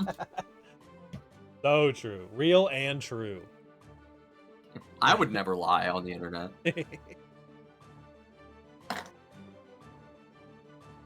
Man, beautiful stuff. Just seeing the top 8 coming from our training mode network homies for Exert, raising over $300 in Match Arena. I think they have the biggest Match Arena pool that we've had for the weekend, which is saying something. Because all these communities have been coming in and doing their best. Yeah, definitely no slouches this weekend. That's for sure. Everybody's put on an incredible showing. Ran good brackets, great panels. Just a good weekend, man. And there's been some match arenas for sure.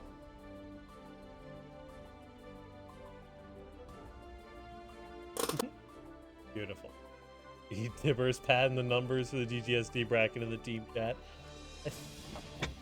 Oh, excuse me. Oh, pardon me. The hair dye. It's getting to me. Is it ethical for me to vote, even though I'm like Yeah, I technically think the so. house? Listen, I'm putting my vote in. I don't know what to Listen, tell I gotta vote on Soul. I'm sorry. I don't make the rules. I just observe them.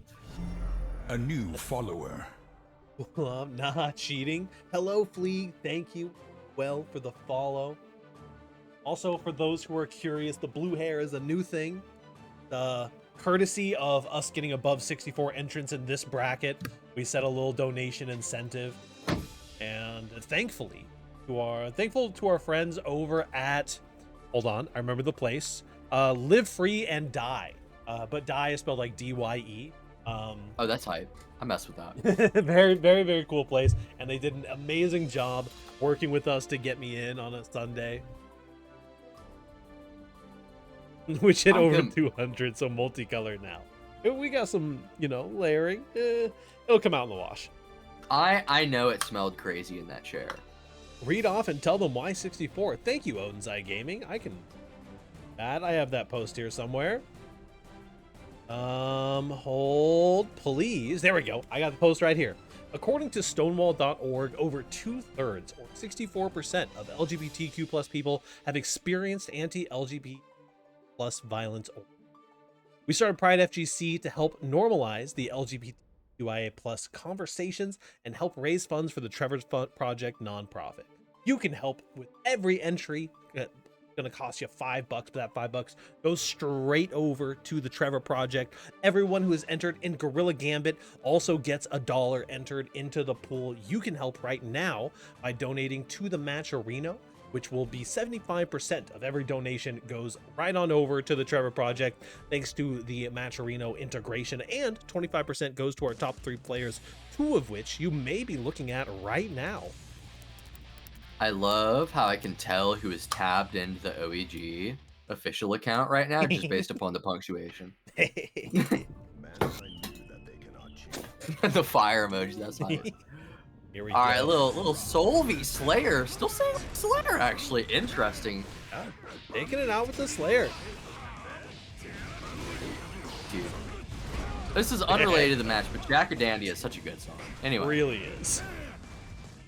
It's just classy. A little coordination too, because Umi Show with the aux cord. Nice DP. The patience coming in from Umi Show there. All right, we got a little Umi Show bombo that we've come to expect. Yeah, dude, I mean, I just never get tired of watching Umi Show play. Her soul is so commanding. Like, just BRC instant overhead, who are you? Like, yeah. What? You can't do that to your partner, man. I mean, soul players just be like that, honestly.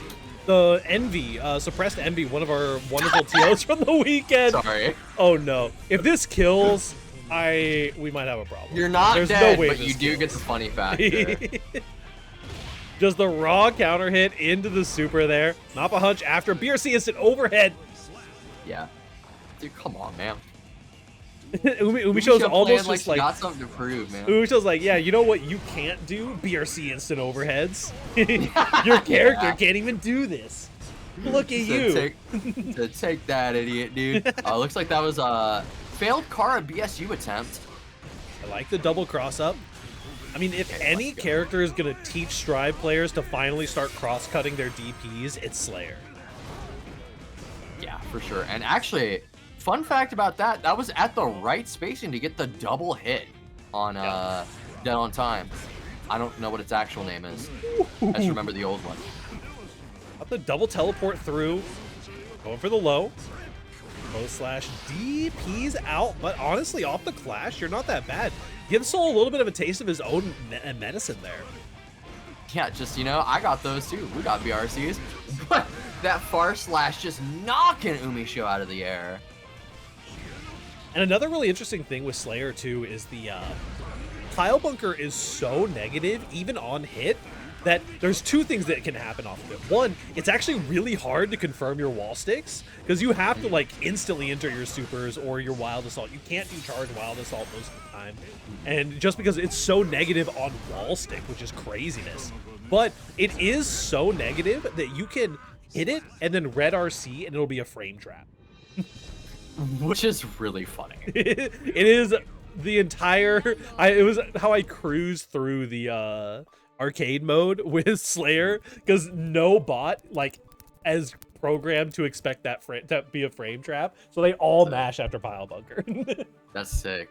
It's also like, which makes me wonder, like, you can pile bunker wall stick and pile bunker sometimes, and I'm wondering, like, I still don't quite understand conditionally why that works sometimes, but most of the time it doesn't. But also, gotta shout out Razzo taking game 1 here for a very hyped top 8 qualifier. Nice little 5P check as well. Umisho is on the download right now. Ooh! Dandy Step goes right under that S Viper. Unfortunately, neither player being able to get a real punish off of it, but this is gonna be huge. Yeah. Actually, nice little clean hit. That Slayer HP is so impressive too. You can really use your HP as a recourse. A little feint out here. You got a pixel and a dream. Chip out DP. You have 100 meter on Slayer. Dude, I would have screamed. Chip out DP. Yeah, the meter. You Chip out DP and Guilty Gear Stride. Yeah, come on. Picks up off. What a This is it. Conversion. I can't believe. Oh my god, huh? And this is the giving Soul a taste of his own medicine. You get a conversion off of the clash and you get 70% damage off of it. Yeah, I mean, Oh. Honestly, dude, fair, real. dude, the weight is so sick. You're so real, Umisho. I wouldn't have pressed a button either. Oh. Umisho is so locked in on the defense. Wants to really, really be able to make it happen here. It's just down backer spotted. We got tick throws. Yeah, we got him. And dude, Razzo has 200 meter and a dream. Like, Oh, sick, man. sick. Well, anything that Umisho is downloading has to start coming to fruition here pretty soon, because Razzo is currently halfway to top 8. Yeah. Oh, that's Speaking of- mix. Excuse me? Speaking of downloading, what an insane call-out round start with that 5H. Dash cancel into the throw. Oh, nice. Gets a cross up on that too somehow. The pile bunker whipped. Oh no, I think you might just be dead for that too. Oh yeah. Oh, what a good route. The Kara Volcanic Viper. It's so beautiful, but I hate to admit it. The 5K one-hit KHVV is... Mm. Ah, beautiful. Was that PKHVV as well, or was that just raw? I think it was a Kara. It was just a Kara, I think. I saw the dash cancel come out. I mean, it might have been a Slayer style Kara where you actually get the jump cancel in there. Yeah, I was thinking, because I'm like, I thought I saw the sigil underneath Umi's feet, but I don't know.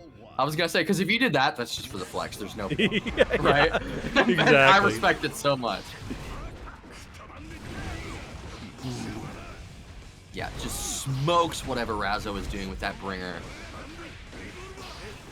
Finds a low here.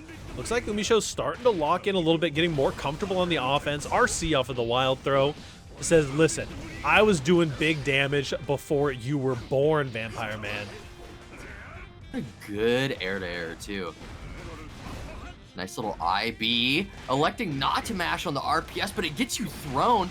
Oh, BSU, RC. This is big. Universe counter, backdash into another close slash. They get the most damage in the world there, honestly. Wasn't able to get the wild throw. Nicely done. You'll love to see it. The throw RPS situation coming in clutch there. Negative, just so negative that Ubi's like, yeah, I'll throw you. Okay. Oh, counter hit far slash. Right in the knees Money there, maker. while you're taking the leisurely sit down.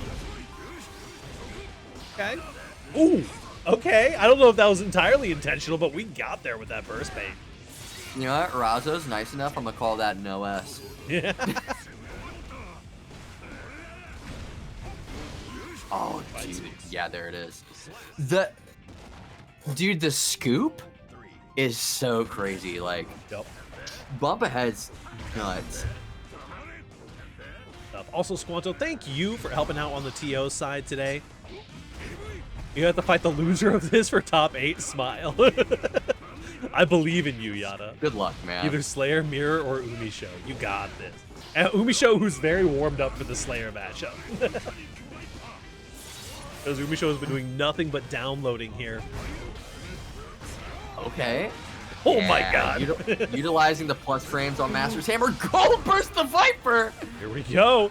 You're gonna burst. It might as well be golden. Goes for the high-low mix off the RC, and you're still alive, but not quite. Oh, OTG. Umisho gives you that little gasp of hope there at the end, but the OTG 6H is coming. So currently. I'm curious to see if Razzo swaps, or if Razzo just really fucks with Slayer. Really focus Slayer. Excuse me? Excuse me? That's tight! That's so sick, dude! Razzo swapping out to the sole bad guy? I can hear the screams in the house now. It's like, your character's bullshit. Yeah, well, play him. Oh, I'm gonna. As somebody that has done this and lives with somebody that they play fighting games with frequently, I know there was a walk out into the other room, like nod, walk back into the other room, locks its soul. Like, I know it. Well, finds a mash here. Incredible. I didn't even realize Razzo. I mean, I'm not surprised in the slightest that Razzo has a soul, but I did not realize that they had a soul they were even remotely comfortable with bringing out in a situation like this. Faster, see into the low. Umisho's blocking all of this, though. He gets hit by the mid at the end of the day. Dude, honestly, Razzo's looking really locked in. Nice. Yeah, dark. Wait, why is this? Why is she really nice? Like, we haven't seen anything crazy yet, but just so fundamentally solid. Yeah, absolutely. I mean, sometimes simplifying the character is what you need. You're playing a Guilty Gear Strive at a top level. The weird niche stuff that your character does very rarely actually matters. Yeah. It's all about the fundies. It's all about the consistency that you can pull out. And Razzo's showing a lot of those fundies right now. Oh. There was some part of me that felt like a wake-up wild throw was coming there. Oh, no! The fact there was just a frame faster and you're dead for it. Fafnir TK HBB Kara. Whoosh. Yeah, I mean, dude, it's just damage. And unfortunately, that is something that I think Razzo's missing, is just these, like, micro-optimized conversions that Umisho's known for. But also, it kind of doesn't matter when you just throw them, right? Yeah, absolutely. Oh, Red RC. Oh, no. No dust loop for you today. Tries to go for the burst bait, I think, in that situation, which, yeah, makes sense. Scary. Okay. Umisho's like, here, this is how you do that route, by the way. That hit so low. Oh, multi-hitting overhead into the pressure. Wild Assault is here to keep your pressure forever. Goes for the clash. Red RC. Oh, no. Umisho with the pressure. This is so scary. You found it. The Dude. funniest part about this is that Razzo's now locked into Soul for Game 5. Razzo's locked into Soul for Game 3 and doing better than Slayer. Incredible stuff already from the Razzo Soul. Who would have thunk Please it? swap to Slayer, Umisho, please. This is fucking Kirbyo versus Hiho from last week's FNF. It ended with Hiho on Gold Lewis and Kirbyo on Million. That's so funny. Many such cases. Some would say they're the same character. Alright, Umisho playing a little hot now. You know, not letting Razzo take her space. 2D, man. Back in the corner you go. 2D is so beautiful in this mirror specifically. It's such a strong button for Soul, and in the mirror it just goes crazy.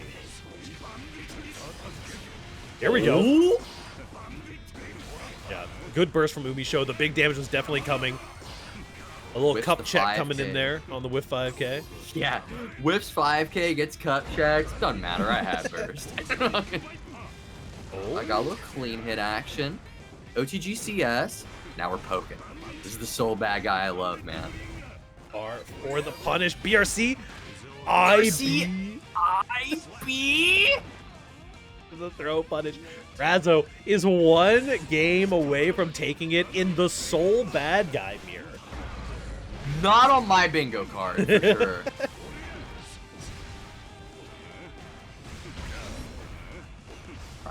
Dude, Soul Wild Assault Close Slash is nonsensically dumb. Okay!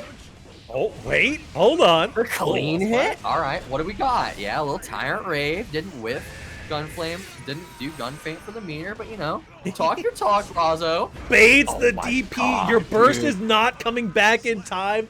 That And- was a fatal wake-up option. Dude, and that's Razo taking it, right? That is indeed Razo taking it 3-2. Holy cow. Are you fucking kidding me? You know, of all the things I expected to happen in that match, that was definitely not one of them. You can't write storylines like this, chat room. Yeah, let's be clear. The bracket is rigged, but that one wasn't on the script. You can't write this one. I can't be that funny. Wonderful. I'm not stuff. that smart.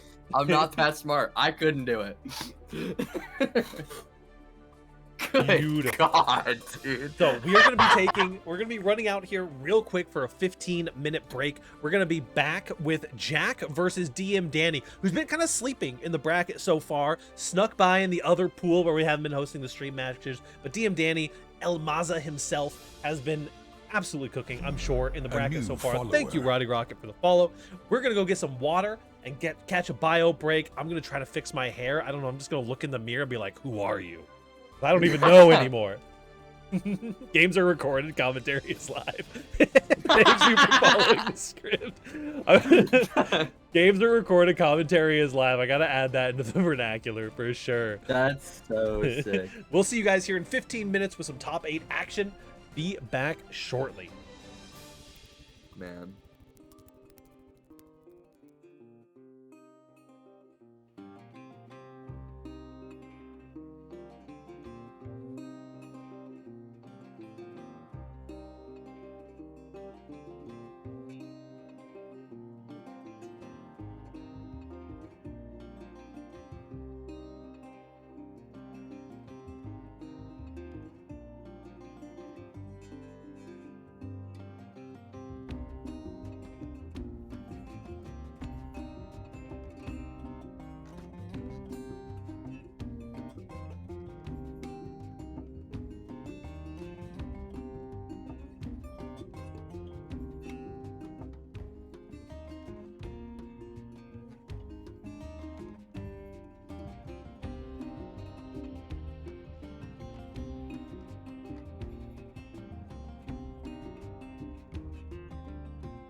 What is up, everybody? Welcome back to the some would say back half of our Guilty Gear Strive bracket. We're coming back for top 8.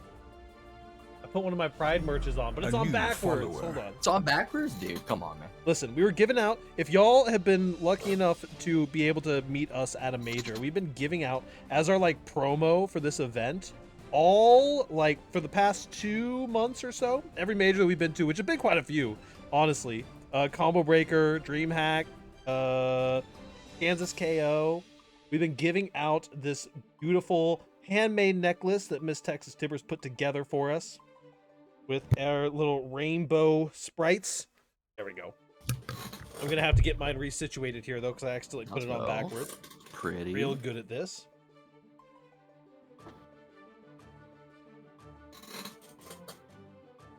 I don't wear necklaces very often.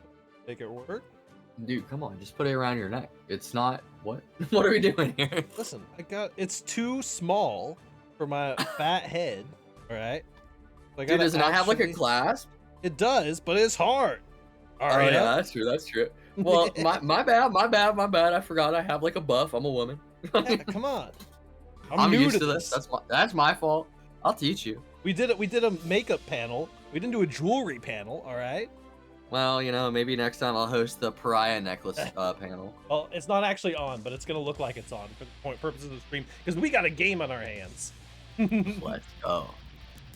We got Jack versus DM Danny El Masa himself. Yes. FNF legend versus new up-and-comer. Yeah, definitely. Jack, no stranger in the scene in general, but newer to our FNF itself. Match for us here. Huge whiff. SDP from Danny, and dude, Jack was ready. Yeah. Danny, I mean, is a happy chaos killer for sure, but right now Jack is looking really locked in. Danny's the kind of player that you have to be able to lock in against them specifically as a player. You can have all the Kai matchup knowledge in the world. It doesn't matter when you're fighting Danny. I mean, that's just because he's not playing Kai, he's playing Vegito. Like, he's not playing, Actually, he's not so even true. playing Guilty Gear. Like, He is just playing a version of Dragon Ball Fighter Z with some updated graphics. Here we go. A little hard knockdown, meaty 5K. The IB on the Direct Claw, you cannot be auto-pathing into that against these top players. good to see that his resources still allow for that, because we're going all the way through the wall. Yeah, and dude, Jack, oh, the huge delay into no shot on steady aim. Yeah, Jack's been doing some really interesting stuff with kind of delaying their shots, choosing to kind of play the mind game a little bit more with their resource rather than just spending everything for the frame traps and stuff. The Happy Chaos is so good at, you know, the strongest thing you can do with a strong option sometimes is not do it. Just not represent it. And I think due to Happy Chaos's changes, that's honestly kind of encouraged now, because you can be, dude, the Danny classic. Anyway, because you can't afford to be as happy to be corny about it with his resources now. Yeah. Yeah, definitely do have to pay a little bit more attention. Had to get some more of that routing. Danny underrepresenting the resource game there a little bit. Double backdashing while Happy Chaos. Thank you, Brutal. Dude, and Danny, you know that JHJD that does all of his taxes, putting in work, but you know, I don't think I've ever seen a player more fond of that string. It's such a good string. I mean, you can deploy some great. overheads. The JD, as many Kai players will tell you, the JD is a mid, but it doesn't matter because there's overheads on both sides of it. Yep. I mean, it's just such a scary situation to be in. We managed to get the concentrate, and we in time for the Deus Ex Machina. Even through the guard crush, not quite killing there. Or the guts crush, rather. Rolling in. Oh, you got so much resources, you can do whatever you want. The last gunshot going to connect here. I love Jack representing, and maybe this is just because Makar might play, or we do the same thing, but I love Jack representing like run up, jump back, gunshot. Like, it's like it works in uni, it works here too. It's such a like Oh, he's going this way? Okay, cool. Oh, he's going that way? Cool, I wish a button I got shot. Like, it's such a shithead tactic that I just love to see. Yeah. Yeah, absolutely. I mean, it's one of those things that is really, really potent, you know. And my most recent run at DreamHack Dallas, I started implementing some of the Danny version of that, right, where you do the run up really deep and then you jump up and hit them with like a JH or something. Yeah, It's so potent, especially when you manage to get the counter hit on those situations. It's so scary. And we got a little red RC. Kai is not the highest damage character in the game, but does hit you for that 33% so consistent. and off of almost any hit, just so consistent. And like I think also the ease of the conversions has to be stated too, right? Because like they're harder to drop. Yeah. Both players with 100% meter here. Just a quick confirm into the wall. Jack is going to be opting into a quick wall break rather than extending it for a little bit more damage. And now we're in a bad situation if you're Danny. Good. Another one. The Guts Crush, not quite enough. More positive bonus looping here. Oh, man, just got shot. Love ATR shot. Here we go. Jack is halfway into the winners finals. Yeah, Jack seems to show no chance of slowing down. He's very much in his pocket right now, dialed in. Great jump back JS from Danny. It's something he loves as a player. Is he's a very aerial player. I mean, we call him Fighter Jet Kai for a reason. Exactly. Yeah. And really makes that like jump back JS work for him in a way that like I don't see a lot of Kais do. Yeah. Speaking of making it work for him, though, I mean, dude, Jack is just so on it with finding the right time to use those 2K2Ds and getting great juicy reward out of it. Oh, excuse me? How'd you backdash that DP? That's nuts. Jeez, incredible call out from Jack there. After the post safe jump backdash to call out the deep. And now listen, I'm not one to pull up dust loop, all right? Very often. I need to double check because I am under the impression that almost every DP in this game is too active to actually backdash, except for S Vapor Thrust, which is only active for 4 frames. The exact amount of frames that you need it to be active for Happy Chaos to be able to backdash it. Is that a frame perfect backdash? I think that Happy Chaos has 5 frames. Yeah, Happy Chaos has 5 frames, I think of it. Okay, yeah. But I don't know. also, I don't play this game, dude. speaking of speaking of weird wild character picks, I saw a post of Danny playing this character in Tower recently, and then literally like 2 days ago saw Danny to top in the first place of a bracket with Bridget as their main character. You know, Danny has gotten bored at the top. He is in his for fun era now. You know, he certainly looks like he's having a lot of fun too. Wild stuff. YRC coming out. He's like, nah, I actually would just prefer to be on offense. Okay, well, fine. I guess you can back throw.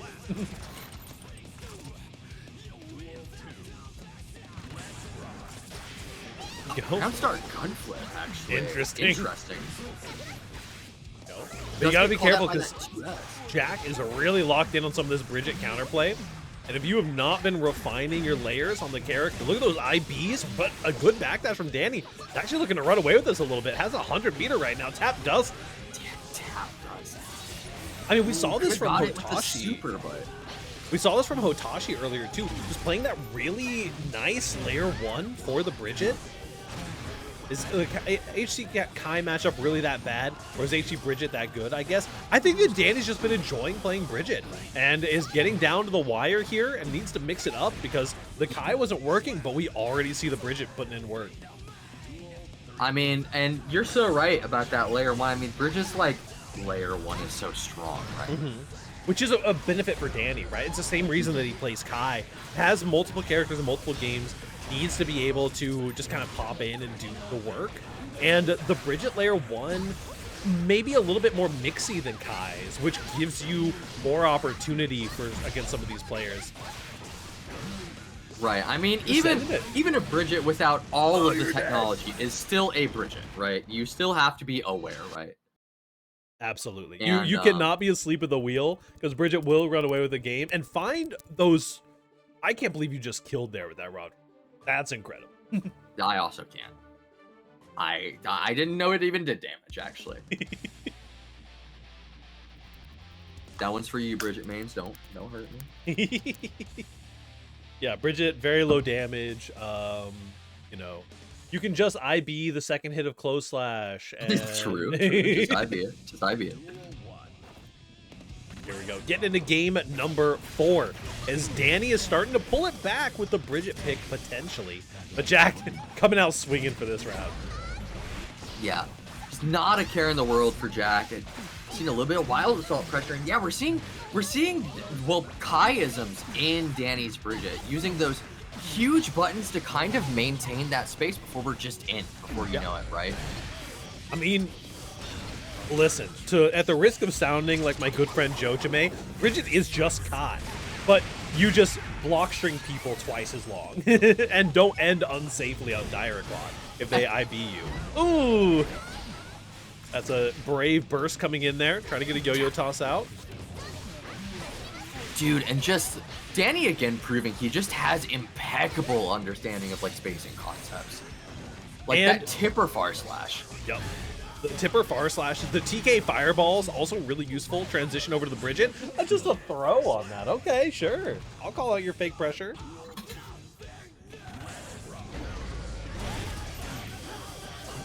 We're Hello, seeing Air Jack Jack. in his element. Oh, a little cross up you the blocked gets the thrown. cross up. Okay. Oh, dude, I love the deep dash cancel empty. Trying to find something to dash back. Go close slash starter. We got a little bit of a block string getting called out, catching the counter hit. Might have the correct route there, but the crosscut DP will get you there just fine. All right, Jack's starting to retain some of his space. Ooh, there we go. Into concentrate. The sky's your limit now. You have uninhibited amount of time, but never mind. Danny's back on offense. Happy Chaos whiffing a button and getting punished for it. Never before seen. You'll only see that here at PRIDEfgc. And a kill coming in for Danny. We're going to a Dude. game 5. Danny, game 5. That's true. El Masa does love the LGBT community. Thank True. you. Unnamed Odin's Eye Gaming intern. Yeah. Danny is the GOAT for that. No bias. Yeah, I mean, though. yeah, no bias though. Gee, oh god, I'd really like to meet this intern and shake her hand. I mean, actually, I don't know. Hate to I don't know. assume. Yeah, I hate to assume, but you know. Hey, I'm new to Guilty Gear. Is there counterplay versus Zato? What worked out really well for me was just waiting until he got nerfed into the ground. So maybe no more nerfs will come for you, Laprise, and you'll be able to come into the game confident. Laprise, just wait another patch, man. You'll be all right. We'll get you sorted. It worked out great for me. I never had to learn the matchup. I just waited until he got bad.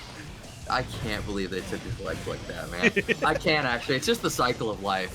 Poor Zato, dude. Jack really, Jack really threading the needle behind some of these big buttons, but Danny is in now. This is scary. You're in Bridget pressure. You do not have a bullet to your name. Not even one for your Valentine. The double RC does a third dust just to prove the point, and the route is going to be clean. It kills. Danny's on match point with the Bridget. It's match point for Danny, and it's looking decisive. It's very convincing. Okay, we're gonna hit the. Ooh, we're not gonna hit the optimal here. Oh, but there's the close slash, the concentrate in the middle. We have our resources. God, that just makes me happy. Backdash finds the far slashes. The range on the far slash, I think Danny's just like, listen, if I could just play Kai but have Bridget far slash, I'd be happy. I would be happy. Yep, there's the Deus Ex Machina through the wall. You've heard it before. Hard knockdown. I'm very curious to see what Jack does on this knockdown. Steady aim. Huge weight, steady aim. And I think that's largely because he's not very concerned with resources. Like he's like a tick away from super concentrate. He can have it now if he wants, but doesn't need it. We've made it. Final game, final round. The first game of our top 8 here for PRIDEfgc. The tick throw after the scooter every fucking time is killing me. Danny's like, Danny, and you know that Danny's doing the conditioning thing where he's gonna do this tick throw and keep doing it until people start jumping, and then he's gonna be punishing them every time. He's gonna do like 2H. Like, dude, like, come on. Okay, here we go. Like, it's all according to plan. It's like, this is just conditioning for later. First available, first comes out, 1 bullet in the chamber, now 2, back down to 1. Not getting anything out of it. Incredible patience waiting on that steady aim shot. Now you're in a bad situation for Danny. The roll under it. Just a dust is the punish on the spin. Do we find enough damage here? You have the super. No! Oh no. Danny, don't Danny, do it like this. Rare choke. Come on, don't do it. The PRC forward, the 5K. Oh, and you're in a dangerous position if you're Danny. Will we see the hero DP? Or is this enough? First comes out. Both players with 50 meter. The BRC down. No confirm on it, though. That meter is just spent now. Both players spending the meter. JP connects for Jack, and the gunshot punishes the yo-yo toss. After all of that, you had meter. Oh, a tragedy. Jack 3-2. Well played. Jack putting him in a body bag with that ATR shot, man. I mean, you just love to see it. Unless you don't like Happy Chaos, in which case you hate to see it. Listen, we are merely spectators. We're allowed to love the characters that we hate when we're spectating. That's why I get to enjoy Danny, even though I hate this Kai character with a passion. I can still root for Danny at the end of the day. Tom Brady level throw. Timbers had to swap back to the main account off the OG account for that one. Dude, she stopped pretending to be an intern. Beautiful stuff though from Jack. Really good lock in to wrap up that game. I see Razzo on the station. We are just waiting on Hotashi to get here. Another lore match, you know, notably these people are roommates. They train a lot. What the players come up with. Oh man, I gotta take a second after that one. That was a lot. Razzo. They cannot all be like that, or I will not be able to talk by the end of this fucking top 8. Listen, I don't expect to have a voice next week. Hello, Kirby. I have a job interview Tuesday, man. I gotta be able to talk. Yeah, it's me. It's Hutao, dude. Joined by What's the up? Hutao. It's the Hutao, the 75th proprietors of the Wangsheng Funeral Parlor. That's me. Here we go. Already here with the Nagore Yuki.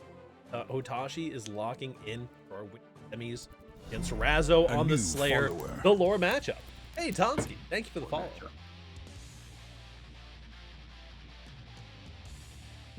Thank you, Rodimus, as well. Love to see your hype this weekend.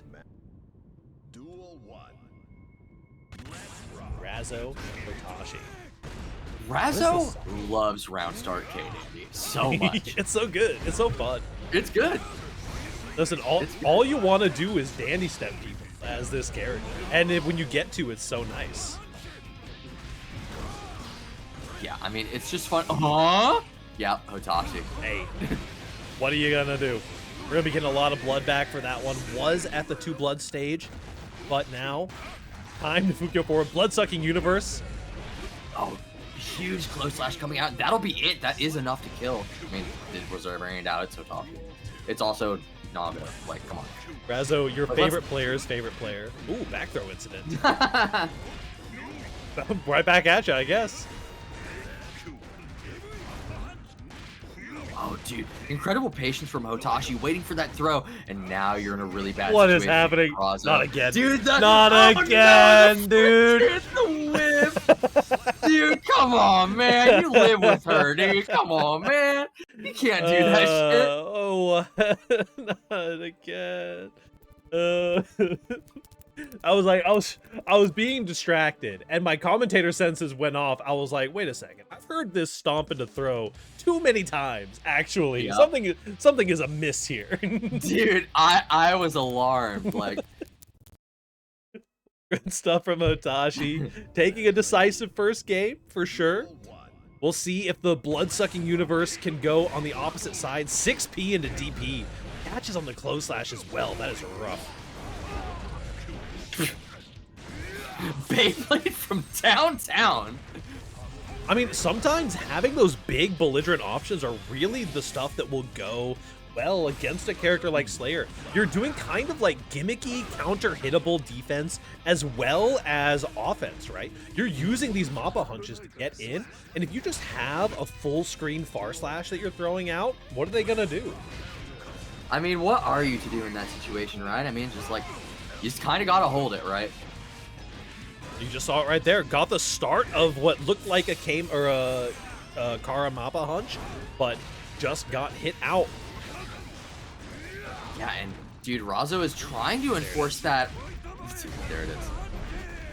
Trying to enforce that Mappa RPS, but just Hotashi is so locked in and unfazed. A scary situation to be in for Hotashi. Does get a wild assault to break the wall. Hard knockdown. You have a chance here, but you got to be careful. Watch out for this reversal super. I saw the flinch. It was coming out, but we decided to do a little test your luck action. Hotashi 2-0 already. If you blink, you would have missed it. Looking incredibly dominant. I feel like I really haven't even gotten a chance to say much. So it sounds to me like Razo needs to swap to Bridget now. Soul. Razo needs to swap to Soul. We saw it. It paid the bill. Come on.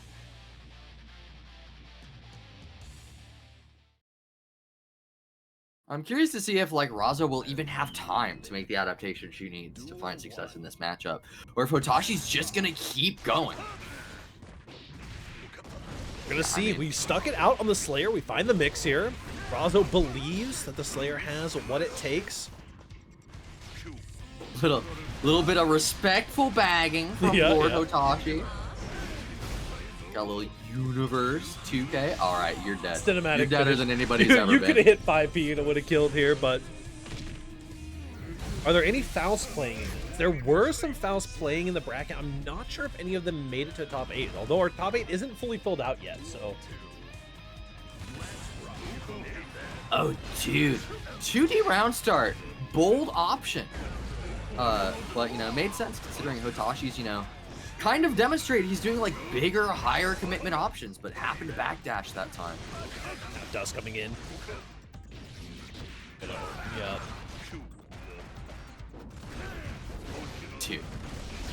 2H, it does it all. Now we're seeing a little bit of stagger pressure. Oh, the FRC! Yep. That's one of the beautiful things about Slayer as far as like the damage scaling goes. When you get an RC on a pile bunker, it doesn't actually scale your damage that heavily. If you just pile bunker, RC pile bunker, that's a ton of damage.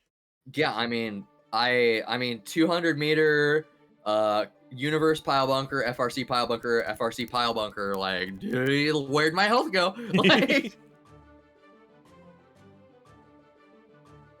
good stuff though coming in. Now we get Razo locked in to the Slayer for the rest of the set, but as I say quite frequently, the journey to the reverse sweep starts with that first match, and you cannot get there without at least taking the one, right? So that's actually funny. I've never heard you say that before. Why would you lie to chat room? I say it all the time. What's next? You're gonna say 7 golden letters? You say that all the time? Yeah, like Gold Burst. Something about Gold Burst. I don't know. Yeah, something about Gold Burst. I don't know, dude. Gold Bursts are like cool, I guess. Nice clash on the 2P. Gameplay is recorded, commentary is live. So true. Oh, dude, that second hit, that DP hitting. Nah, dude, Hotashi is so dominant with this momentum. and one thing that you... oh, wait. So no shot. No shot. Not like this. One thing so that Hotashi is doing that you could easily be missed, right? Hotashi is manually delaying. You keep seeing these counter hit close slashes. Hotashi is manually delaying all of these close slashes so that Slayer cannot backdash them. Technically, Slayer can backdash every close slash in the game, but if you just delay it by a frame, you get that big hit instead. No, I mean, and that's just the kind of awareness like a player like Hotashi has, right? I mean, and there's no shortages of Slayers, so imagine he's pretty comfortable in the matchup. Yeah. Most intelligent burst I've ever seen in my life, by the way. Scary. Good God. Building up some blood. Nice double jump there. Navigating the neutral, using those tools. Double jump, honestly, a very underused tool. Neutral. He's barely played the matchup. Yeah, I've seen, he had a video recently where he was talking about the matchup and was just doing like IAD back JS constantly, or JH constantly on Bridget. Yep, double DP coming in. That's Hotashi taking it 3-1 for Razzo. However, Commentator lying on the mic? Who would have thought? Yeah, my bad. Going to in Hotashi's favor, earning that spot up in the winners finals. It looks like we still have one of our bottom bracket matches tying up here. The Uwabami versus Lasagna Slayer match. We're going to be getting Umisho, making it into the top 8, thankfully. Going up against a rematch, actually, against Toxins. Okay. Who these two faced off much earlier in the bracket. Curious to see that. Toxins had some very dominant play when we saw him on stream earlier. Absolutely. Also, huge shout outs to Seafresh for keeping me sane today. Been killing it. Looks like Uwabami is who made it up here. Macmins versus Uwabami. Be a great match. Glad to see some Johnny representation. Be on deck. Umisho versus Toxins. Got to see Toxins cooking it up on the Anji earlier. On the Anji, yes. Yep, it was Anji. I think it was versus Squan. Versus Squanto, yep. Yep. Okay. No, Yep. I was paying attention. I was commentating with my eyes open. Listen, the battle blindness goes hard on commentary. It happens to the best of us. I can play Siege. I can play Rainbow Six Siege for like 12 hours straight and be like, yeah, in game 17, round 2, and about 2 minutes in, I had this really cool like wall bang. But I'm playing fighting games. I'm just like, I don't know, dude. I was hitting buttons. Dude, I for a second was like, I said seeing dominant play from Toxins. I was like, was it dominant? I actually can't remember. I think it was dominant. Yeah, Toxins went absolutely crazy. Made it into top 8, and Squanto said, Toxins says he isn't that good of an Anji, apparently. All I gotta say is last time I got beat that hard by an Anji was Macbeth. It's very true. We got double Anji goats in the bracket today. It's cool to see Anji, like, picking up steam as a character over the lifespan. Yeah. I think Anji's in a real good place nowadays. I was here fucking day one, dude. I was in these trenches, man. It was not good for our boy. At least I made it. The bisexual stocks are up. I did see in response to one of the tweets, one of the top 8 tweets, was someone said like, I couldn't clutch up for the lesbians or something like that. And I was like, you know, actually, I think that is the ultimate edition of a Pride bracket. Is you're not here just like raising money for charity. You are representing your sexuality for those top 8 graphics. Yeah. If you don't win it for the bisexuals, what are you even doing here? This is a team battle, if nothing else. I'm gonna say it. If a lesbian doesn't win this bracket, I'm gonna be very disappointed in my community. You know what? I'll also take a trans person winning. I'm okay with that too. Both of them work, but one of them's got to do it. Anyway, speaking of trans people, I'm really good at my job. The best of its both PvE. A little chip damage coming in. I'm sorry. Alright, yeah, we're seeing some of that dominant play from Toxins coming out. I mean, just always able to convert. I mean, I'm noticing a trend with Anji players and having godlike conversions. Ooh, nice BRC backdash there. Backdash BRC. There was something that I noticed happening in something I started to notice. Oh my god, what a backdash there. Oh, you're just dead. Okay, you're not dead, but I didn't even have You're in words for that pain. one. You don't hurting. feel good. Like I mean, Oh, your guess is as no. good as mine at this point. Umisho is like, listen, I cannot. I gotta show up and show off a little bit after Razzo took me out on the soul. That was an incredible couple of rounds from Umisho. I need to hear speaking of trans people at Evo this year. Dude, I mean, you know, I'll put in an application, vote for me. Get there, get there. Beautiful stuff.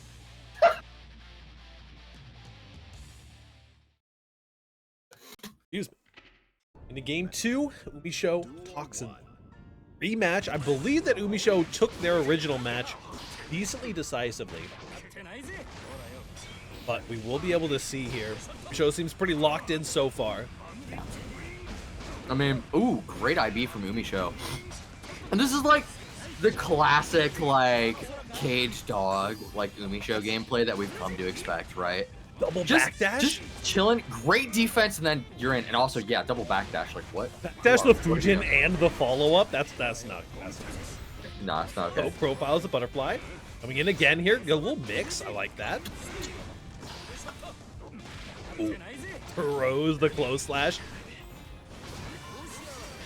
Nice. Ooh. Good PRC call out. Great PRC back.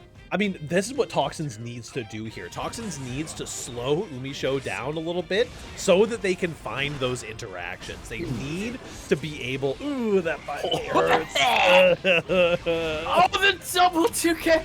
Oh, God, that round's so cool. Man, imagine trying to reset your pressure against Soul Bad Guy, and now he's got positive bonus.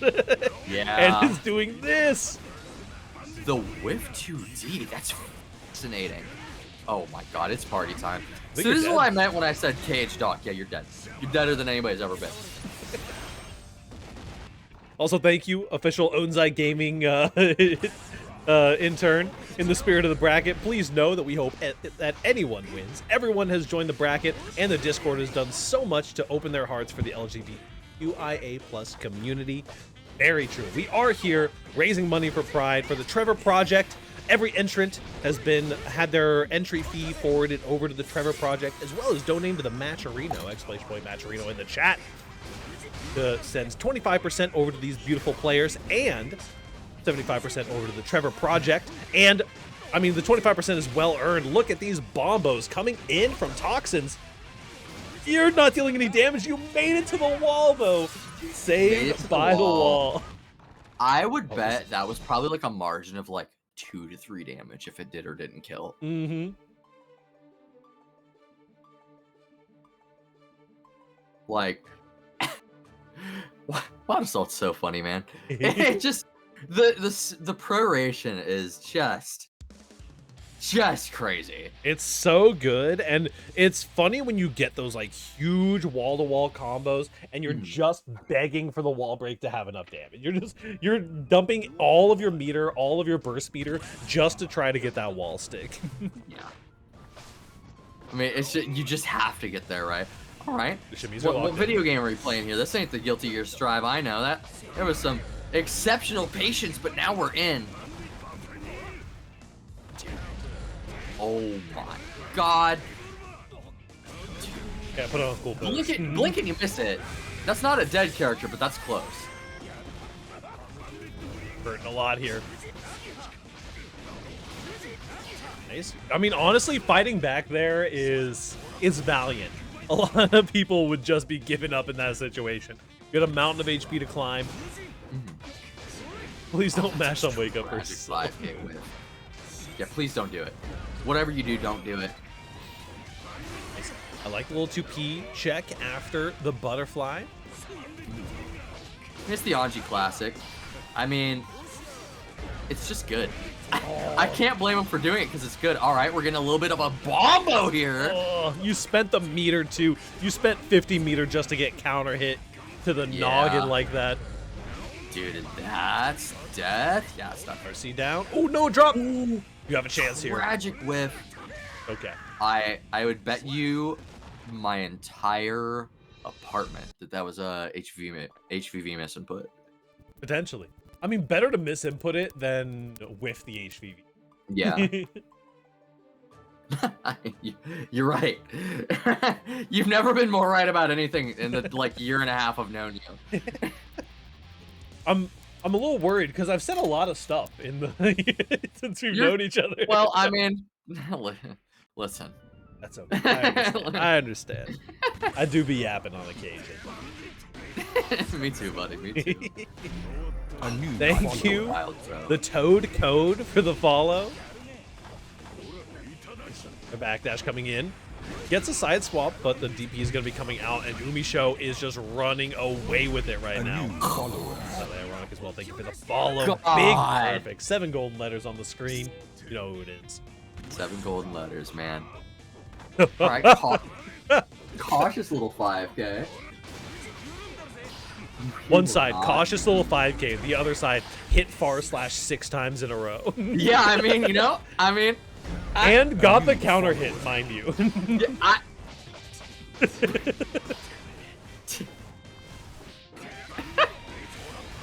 Oh man, yeah.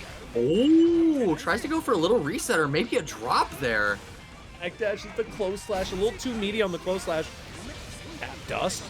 Harako, not too shabby. Spins through the fire. The fish is here. What's your name for the fish? I call him George. Like George as well. It's a nice name. It's pleasant, strong. What's the actual warm. name of that move? I always love the name of that move because it sounds like a fighting game term. Oh no. It's Midare. Midare, right? yeah. Doesn't it sound like a fighting game term? It does. It's like a bare, but it's like kind of mediocre or something. Oh, dude, yeah, it's like, dude, I'm gonna start calling it like Midare is like a mediocre bare, but like doing it with like close slash, like, oh, dude, that's some serious Midare. Got 3-1 in Umisho's favor. Beautiful match. Thank you, Toxin, so much for coming out and representing. And it sounds like we had some bits coming in from Hake. Thank you so much. Love the bits. Javante. Javante is the fish's name. All right. Javante.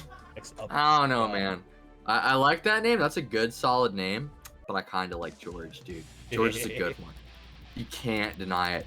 Dude, speaking of things I like, we got Uwabami Johnny and MacMen's up on the sticks together, and it's gonna be a fun one. It's gonna be really fun. I love Johnny. I'm a Johnny guy. I'm a big fan. That's me over the Wii Sports stream later. Perfect. But Uwabami has been the biggest Johnny representative, recently getting picked up by new heads as well. Oh, and MacMen's as well, repping that SJS. Don't mind me. Huge far slash coming in. That Johnny far slash is Massive. in Brazil. We call the fish tilapia. Thank you, not a fuck. That's high. Oh, Dude, no. can I co-opt that? Can I like? In Brazil ethically- and in my house, we call it tilapia. Yeah, you know when you're saying something is for like the girls, the guys, and the kids, and you include audio. yeah. Good first round coming in for MacMen's. This is a kind of matchup I think that like Johnny is an incredibly mix-heavy character. Can do the vault PRCs in order to set up 50-50s or confirm combos if either hit of the vault hits you. So you do have to be really aware of that, but MacMen's is the kind of player who can really lock in on the defense. But the other aspect that Johnny has is all of the mix comes with the threat of a tick throw at it. Like, you are mixing with throw in there, or you're just hitting this finer 5 times. Or yeah, you're just doing, you're just doing K-Finer like 8 times. And that's another like inherent strength to Johnny, right? That I think makes like, particularly like the way MacMen's plays, kind of difficult is like, he also just has phenomenal space control. Yeah. Look at that, spinning through there. I mean, if you're just running kind of like layer 1 standard Johnny pressure, and your opponent just blocks you out, you will eventually just make yourself -20 in their face, which is not a happy place to be in Guilty Gear Strive. No, not at all. It's not somewhere I want to be. Speaking of somewhere I don't want to be, oh, huge backdash, but the co-whiffs, dude. Oh, that's so incredibly tragic. Macman's had that one locked in, but a little with Co. Also Happens. of supporting the community.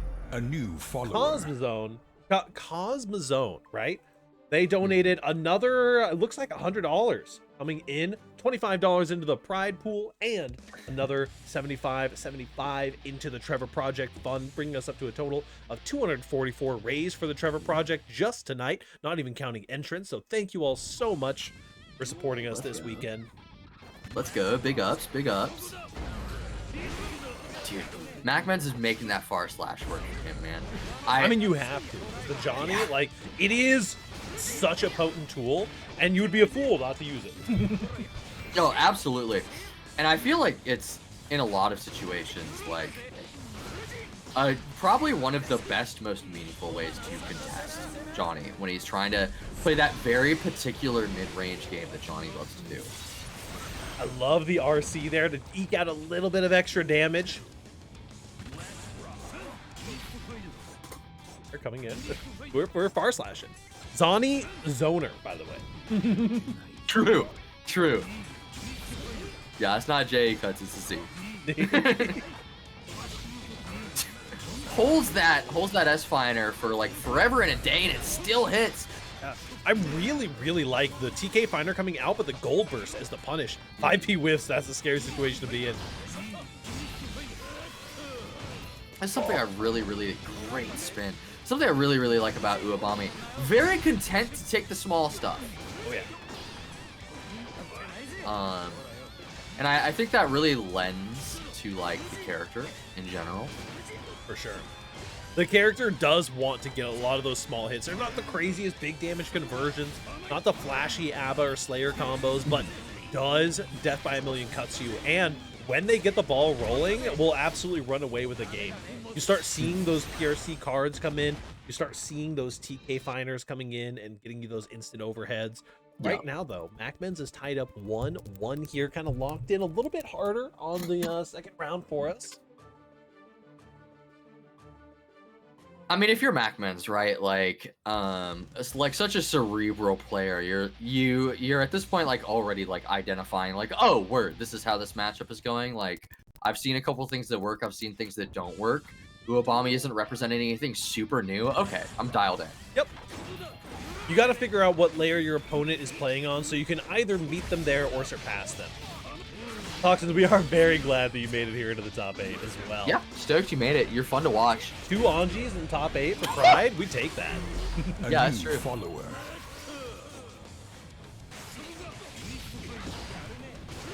Atos dashing up. No dash blocking allowed in this house. Big counter hit. Well, you don't quite kill there, but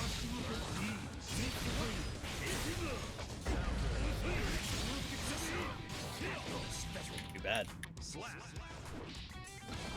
Uabami taking that round, living in the scramble a little bit, and capitalizing on MacMens' drop there off of the big counter hit. We're through the wall now, and like, Uabami's definitely feeling himself now, but so is MacMens with that, you know, we talked about it once, we'll talk about it again, that incredible 2P of RA. Yep, there it is, just right off the bat again. It's something the Anji players hold very dear. Nice 6P.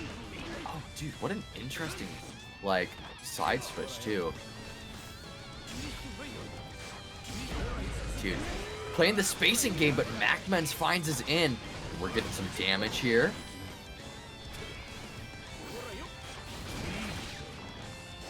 Vault Deal. Having a peculiar interaction there. But, you know, Uabami has so much meter to work with, and, dude. Nicely done. The cross-up coming in. And thank you for the extra contribution there, trying to even up the numbers here a little bit. That is taking another one, 2-1 currently. Pardon me for a second while I get our next matches called in here. Let's go. I saw Danny enter the room.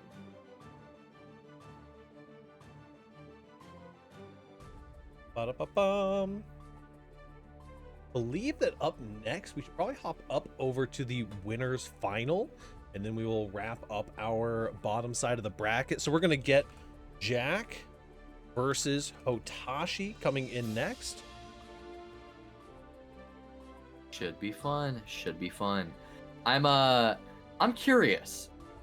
We've seen little micro adjustments in Jack's game plan every single time he's fought an opponent, right? I mean, it's kind of just the nature of the game. But like even down to the way like Jack has been structuring his mix. Like the first time we saw Jack, it was a lot more fuzzy overheads. The second time it was a lot less mix oriented, a little bit more spacing oriented. And I'm very curious to see how Jack will represent that. But right now, it's not what we're here for. Absolutely. And now we are here for the Macmans versus the Uwabami. Feeling each other out here a little bit in game 4. Big counter hit on the far slash. Man. The follow-up on the Fujin there, already on the other side. Nothing personnel, kid. Dude, just Macman's trying to find that space. And just... Macman's plays, like, the most, like, oh, I don't like this player. Defense and neutral. Like, yeah. But you just love to see it. He makes it compelling. Try to get a pickup there off of the 6P full conversion. Oh, didn't quite find it this time. Gotta be careful, that card is there. Here comes the fish, though. A little tilapia. Thank you, tilapia. Thank you, tilapia. 07's in the chat for tilapia. Oh, dude, gets a hit on the safe jump. Uwabami pressing something, breathed on a Sanwa. Alright, little reversal super we got going on. Macmans has a lot of mirror to work with, but Uwabami has burst to work with. See, Peter comes in to cancel out, and the bow slash anti-air is going to be plenty for you. I feel like Macmans really thrives in those last touch interactions, right? Very much like, oh, cool, I'm content to wait. It's not a tilapia. We got one, chat. We got one. We got him. Trying to find. Didn't get the RC there off of the card toss. That's actually a really rough situation to be in because you're going to be getting hard knocked down in the corner. I mean, you know, Uwabami almost has a full stick of butter to work with, and there we see that same interaction again of Uwabami getting hit on the safe jump. Find an option to kind of mash out there, trying to call out potential fake safe jump. Hello, chapter as well. Thank you, Nana. Tilapia, you're so right. I want you to know you have like changed the way I talk about this game forever. Yep. And like I'm grateful. Like, thank you. Getting into game 5 on loser's side. Johnny versus Anji. Alright. Little spin. Tilapia didn't find his mark, but that's okay. You can always try again. He's a very good boy. Also, just incredibly plus on that fish as well. You always gotta respect it. Even if you do manage to PRC, get a block in there or something. A very, very scary option. Nice, 6K coming in. That deep card throw. Oh, great reactive throw. Yeah, here we are. Here's the place where Uwabami's really comfortable. Nice PRC, but you're still invulnerable. It's so many frames. So many frames. And this is it, right? Yeah. I think so. This super usually does pretty good damage, especially when we're on the wall here. You're alive, Anji Guts. You're alive by a lot. You're alive with a lot of health, too. You're not only alive, you are thriving. You're in your element, moisturized. That's so true. Ooh. Oh, the BRC into the dude. throw. All right, Uwabami currently on match point Reno. Dude, I'm such a child. I see the color blue and I'm like, something cool is happening. Yeah.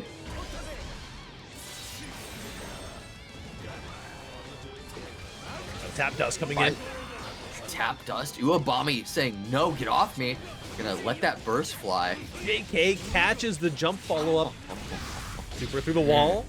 Positive bonus. Hard knockdown, you know the drill. Yeah, you know the drill.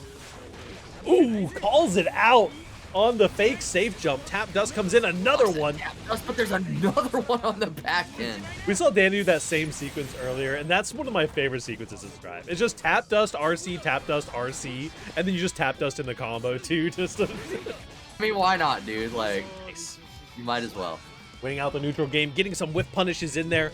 Uabami is a big proponent of whiff punishes. Having a 9-frame far slash will do that for you. All right, Tilapia finding the hit, putting Macmans in a really favorable situation here. Macmans playing the life lead. Gotta hold this mix. You find it on the reset here. Tried to do the little misfinder cancel, but it wasn't good in this situation. Red RC. Hard knockdown. You have so much for Macmans here.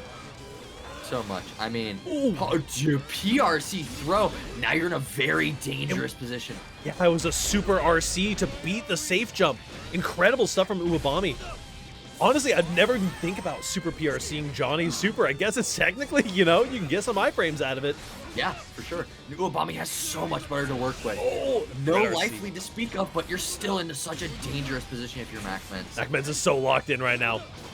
Where is it? Give us the super. Red RC off of the 6P confirm, and Macmans takes it 3-2. No sex with the man super, but that is okay. I'm sure we'll have plenty of opportunity to see it. Yeah, well, there will always be more. Very, very well done. Macman's going to be moving on to face off against Razzo.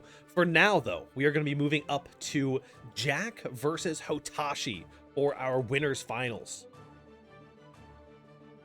Should be interesting. I'm excited for this one.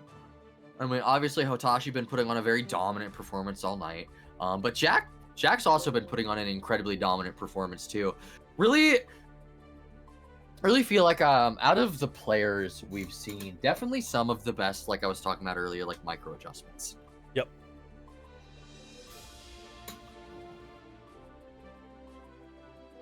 Hotashi in now. Also interesting to see what Hotashi comes in here with. Is it going to be the Bridget? Is it going to be the Nago?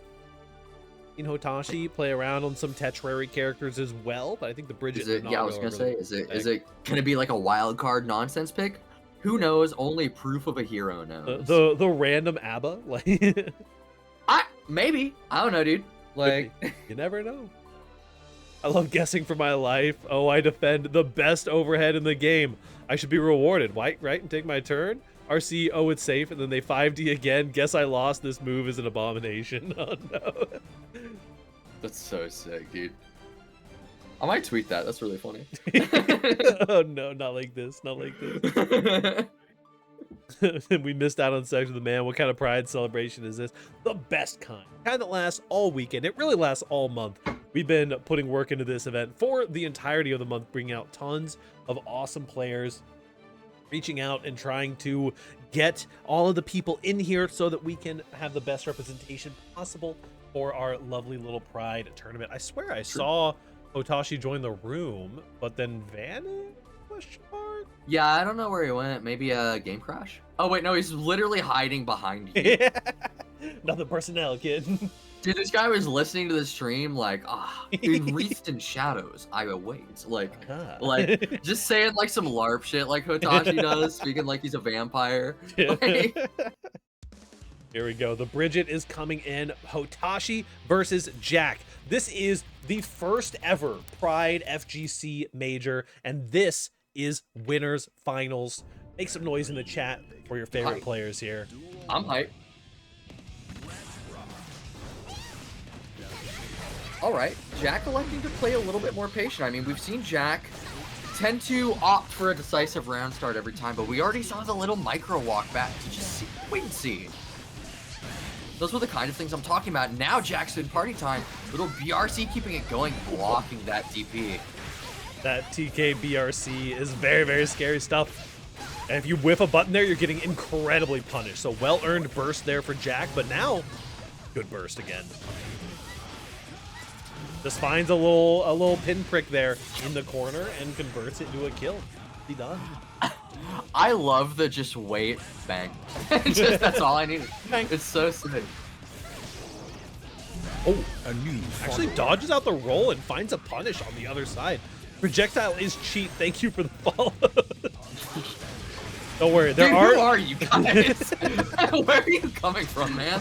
I'm loving it. I'm loving bringing all the different kinds of communities together. It's been an absolute treat to see people from all over. It's sick. Oh, Gotta give a special shout out to the Facebook Tekken community. Tibbers, while doing recruiting, got a little bit flamed in one of their Facebook forums. that's so funny, dude. I need to DM her and ask for the lore. Yo, good pressure here running in for a Hotashi. new follower. Sleeping Snow Run as well. Thank you for the follow. What an air to air. Listen, we see more and more of why Danny actually really likes this character. It is a dominant character in the skies. 6P comes out here, though. You might die here. You might die. We got meter to work with. Oh my goodness gracious. British JS is brokey busted. Jack with the incredible BRC JS. That one hurts me in particular. Actually, we have a JD. All right, JD. I was reading JS in the chat. Listen. No, I appreciate you're it. totally okay. I was calling my first FNF. Nobody caught it, but I was calling Chip / close / the entire time. Chip was on screen. Hey, listen, that happens. That happens to the best of us. I gotta say, that particular little mix-up there is one that's particularly painful for me. We have a Happy Chaos player on the team, Magatsu, or Guts, as you know, from Canada.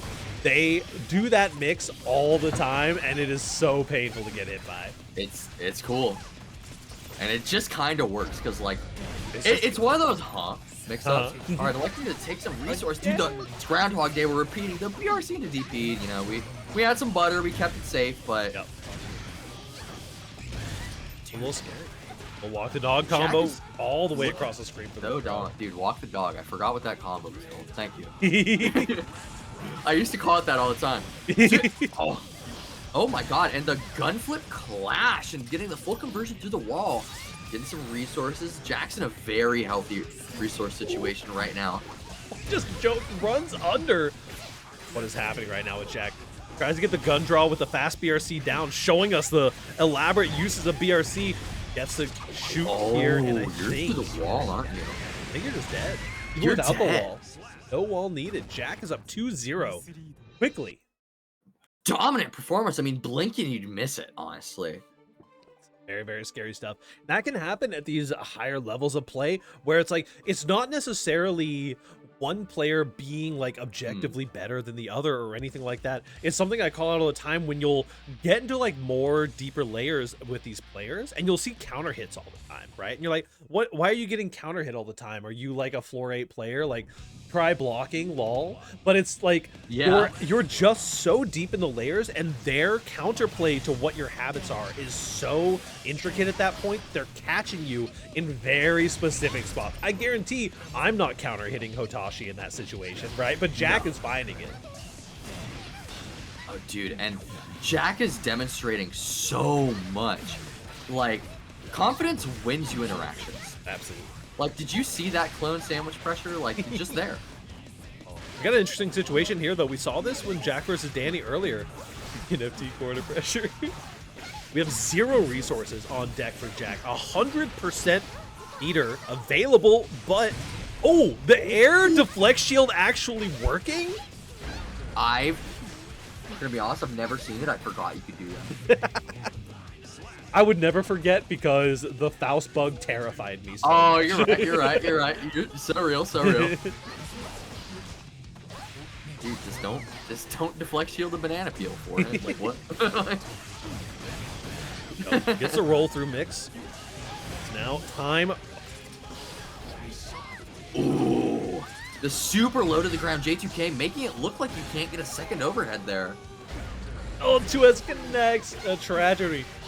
We're getting reset. YRC says, get back in the corner. I need some bullets in this gun in order to deal with this yo-yo slinging lady. Dude, Jack is just, huge 2D into gunshot. potentially set point for Jack, securing a spot in grand finals. On the verge of 3-0ing Hotashi right now, which is no mean feat. Future Evo champion Jack here, by the way.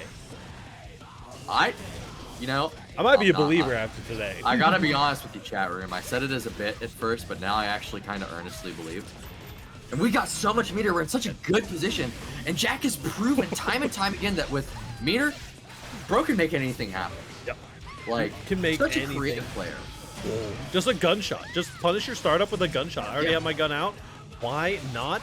But has been spending a lot of bullets here. Only has one in the chamber right now. Sometimes one is all you need, but a back throw incident is not looking pretty for you. Now, No ammo in that gun. Full concentration, but you need to find a gap. found a reload in there somewhere. Rolls under and just shoots. 187. We got a homicide. Shoots directly up in the air and is just all right. Yeah, we're locked in. Jack 3-0 over Hotashi. Yeah, that's Jack putting him in a body bag, man. Full stuff. 3-0. Quick, pardon me. We have coming up next Danny versus Umisho. Elmaza himself against the Umi Soul. Let's go, dude. Let's go. Let's go. That's Elmasa, dude. Oh, versus then Razzo versus Mac Menz is up next.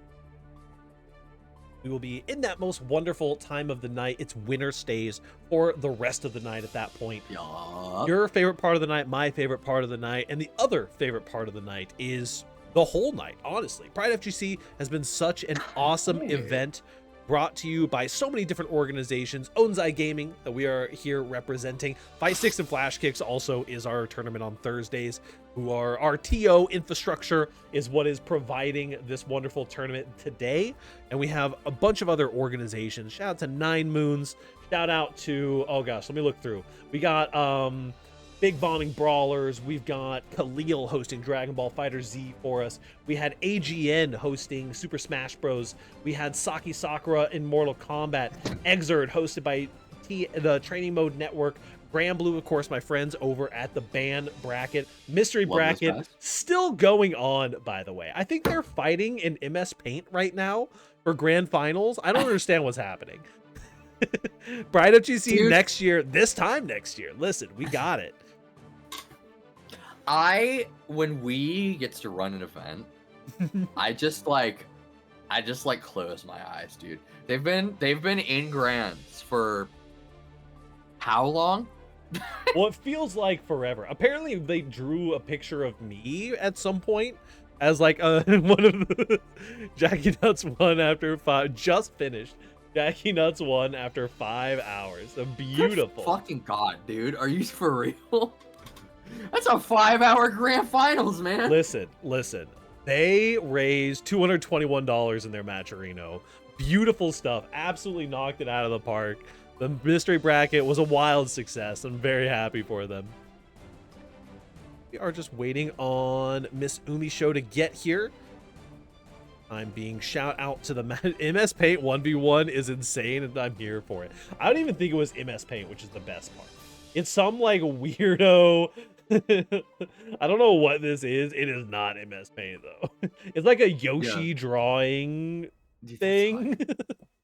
You need to send me that while we're waiting. There we go. Umisho loading it. It's Mario Paint, not MS Paint. There you go. Told you. That's even better. Mario Paint on Fightcade. Here we go. We got the Umi Soul versus DM Danny Elmaza himself.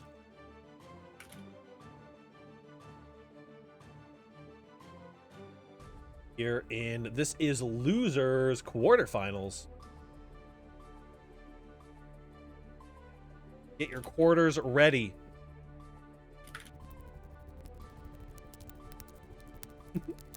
Oh, wait, what happened? Looking. That's Mr. Chat. Looking in Strive chat. What happened? We're gonna have Danny host the room on occasion. Yeah. Nodders. Danny's gonna host the room. We go ahead and make sure to boom. 112233. Miss R. 112233. All right, thank you. Get booted on in here. Pardon us for a second. Sometimes it's a little better to have the players host their rooms just for ping purposes. The North America is an incredibly massive place. It's big. Oh. Search ID 112233. Dude, man, you gotta call me Kelso. You can't use my whole name, man. What the hell? Thank you, Pasta the Sauce, please. For the follow. Dude, let's go. We're getting some good names in here tonight. I appreciate it.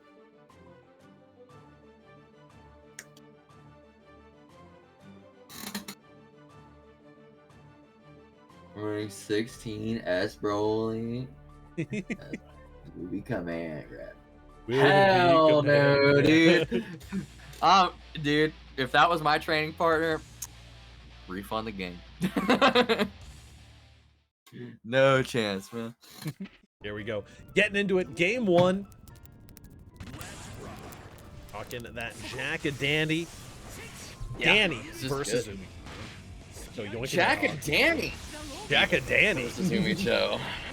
All right. I'll be here all week. Texas Givers watching intensely.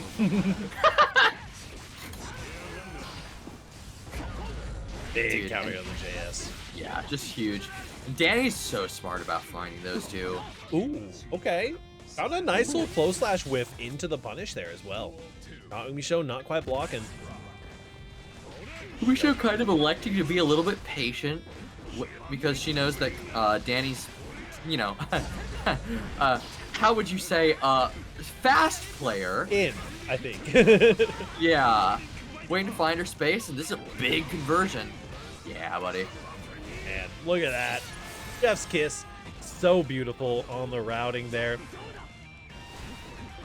Umisho's got that aura for sure. Just like down backing at full screen is like, what do you mean you're walking back? Imagine seeing a Stride player calmly walk away from you. I still think that Umisho has a really promising uni career. Yeah. But like, ooh, what a yoink on that air grab. The scoop. Go, another tick throw coming in. Danny identifies the defensive player, goes for the throws. Is what you need. Yeah.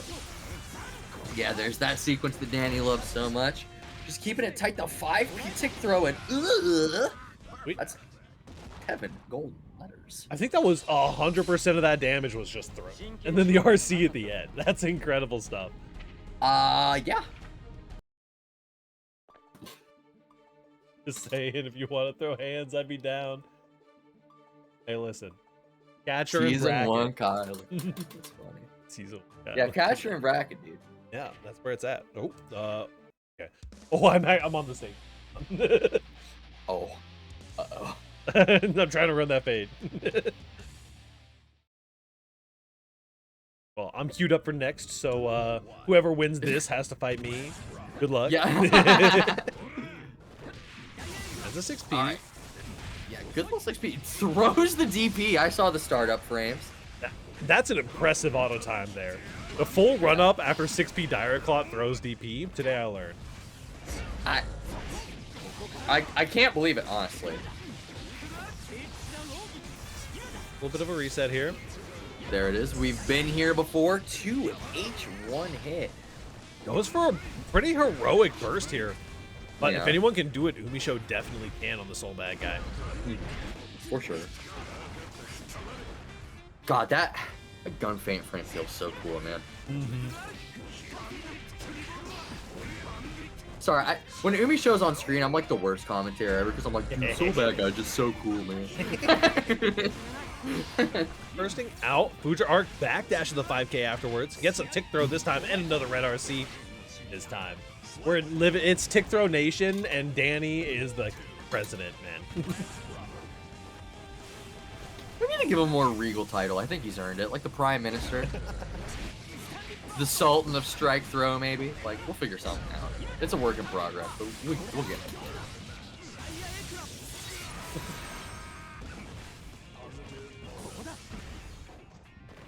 Spreading misinformation live would never.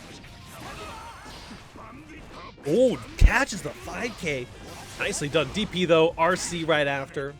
Very nice. I saw Kai 5K. My day is ruined. Danny going up 2-1. Let me hop off the station here real quick. Dude, no, actually, you got this. Hold on, I'll commentate. No, Actually, let's get Umi Show in here. She'll commentate. Let me off. Get me out of here. Hurry. My bad. Like the spectate, please. Thank you. Here we go. 2-0 at the moment for Danny.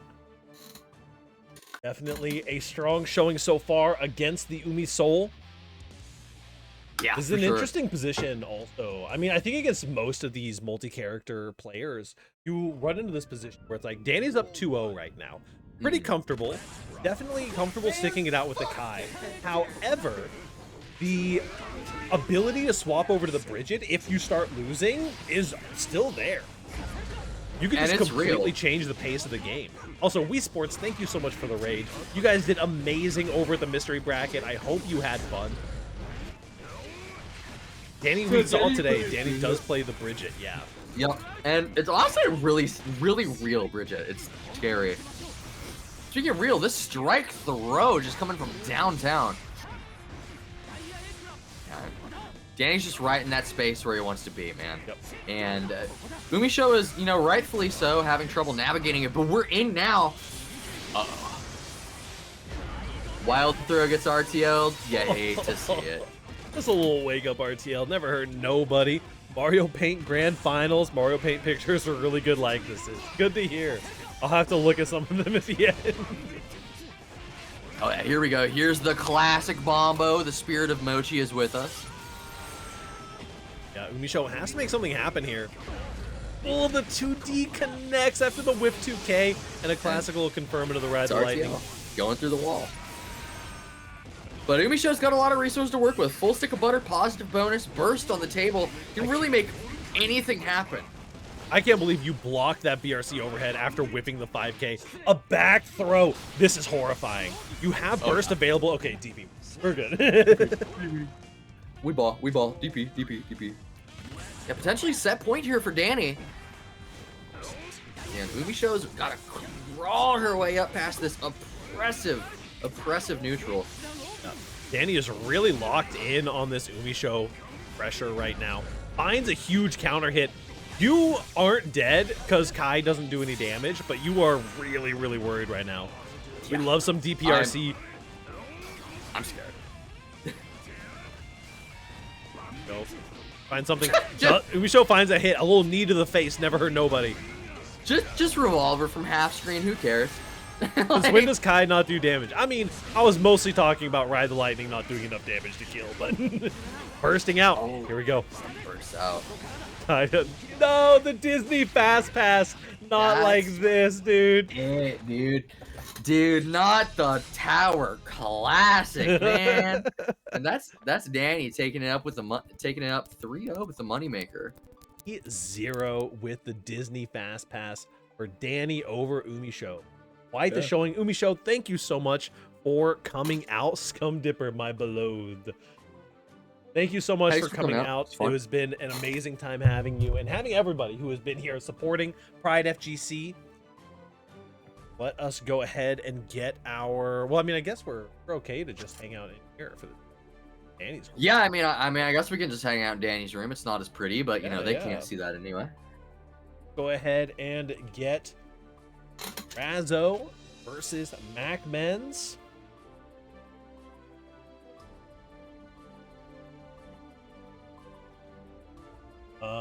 Let's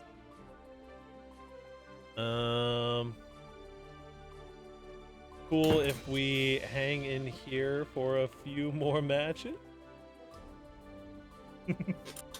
Danny's kind of him. I mean, Danny is kind yeah.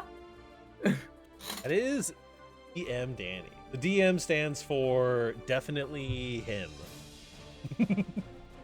That's true. We got That is what that means. How many many more do we have? I don't know where we're at in the bracket path because I haven't been keeping track. New room code is 112233. We'll hang out in Danny's room for the time being because the winner of this match is going to be showing down against Danny up next. We've got Razzo and MacMens. That's so sad, dude. I asked where we were in bracket, and a chatter hit me with the exclamation mark bracket. Well, you know, there's dude, why am I even here, man? Why am I even here? Dude? What's the point? Why were we put here? Just to suffer? Here we go. Dude, that's MacMens so sick. and Razzo ready to rumble. We've got the Leo Whitefang locked in already. Razzo has confidently strutted up to the cabinet with the Slayer against every other player in this bracket that I've seen. However, MacMens brings out the Leo. Yeah, I mean, I think Umisho in this case is like, oh, I'm fighting somebody that's like incredibly like technically sound on defense. I need like, also we're in the 11th hour, right? Like she's like, okay, I need to like walk, right? Yeah. Time to speed some things up. Gotta get in there to face off against Danny. Maybe get some vengeance for Umisho. Yeah, that's also what I was thinking. This is the Revenger route, dude.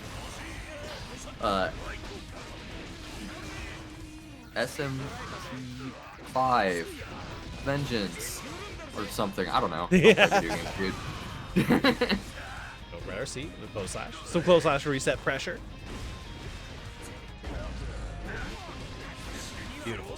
Good counter hit. Solid confirm off of it as well. Razzo showing those Leo roots nicely.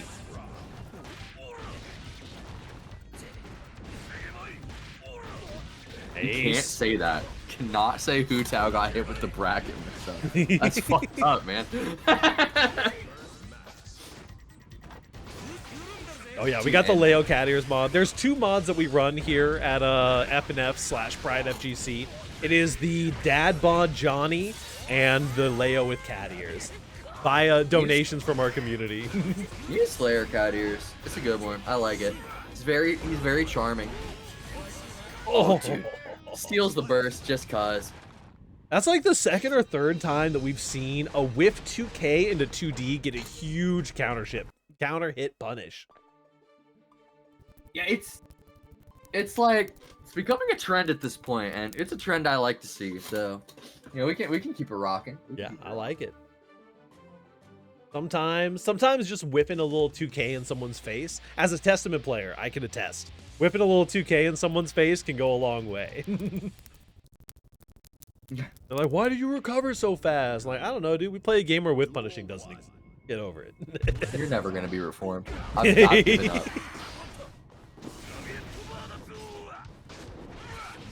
Alright, anyway, getting into it here. I mean, you can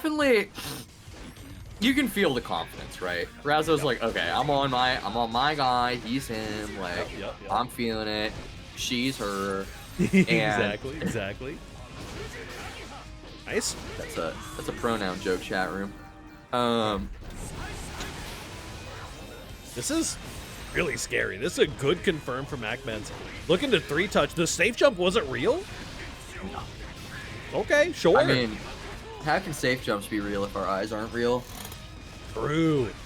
Blocks the cross up on the wall slap, but the YRC gets blocked right back. You're just dead, dude.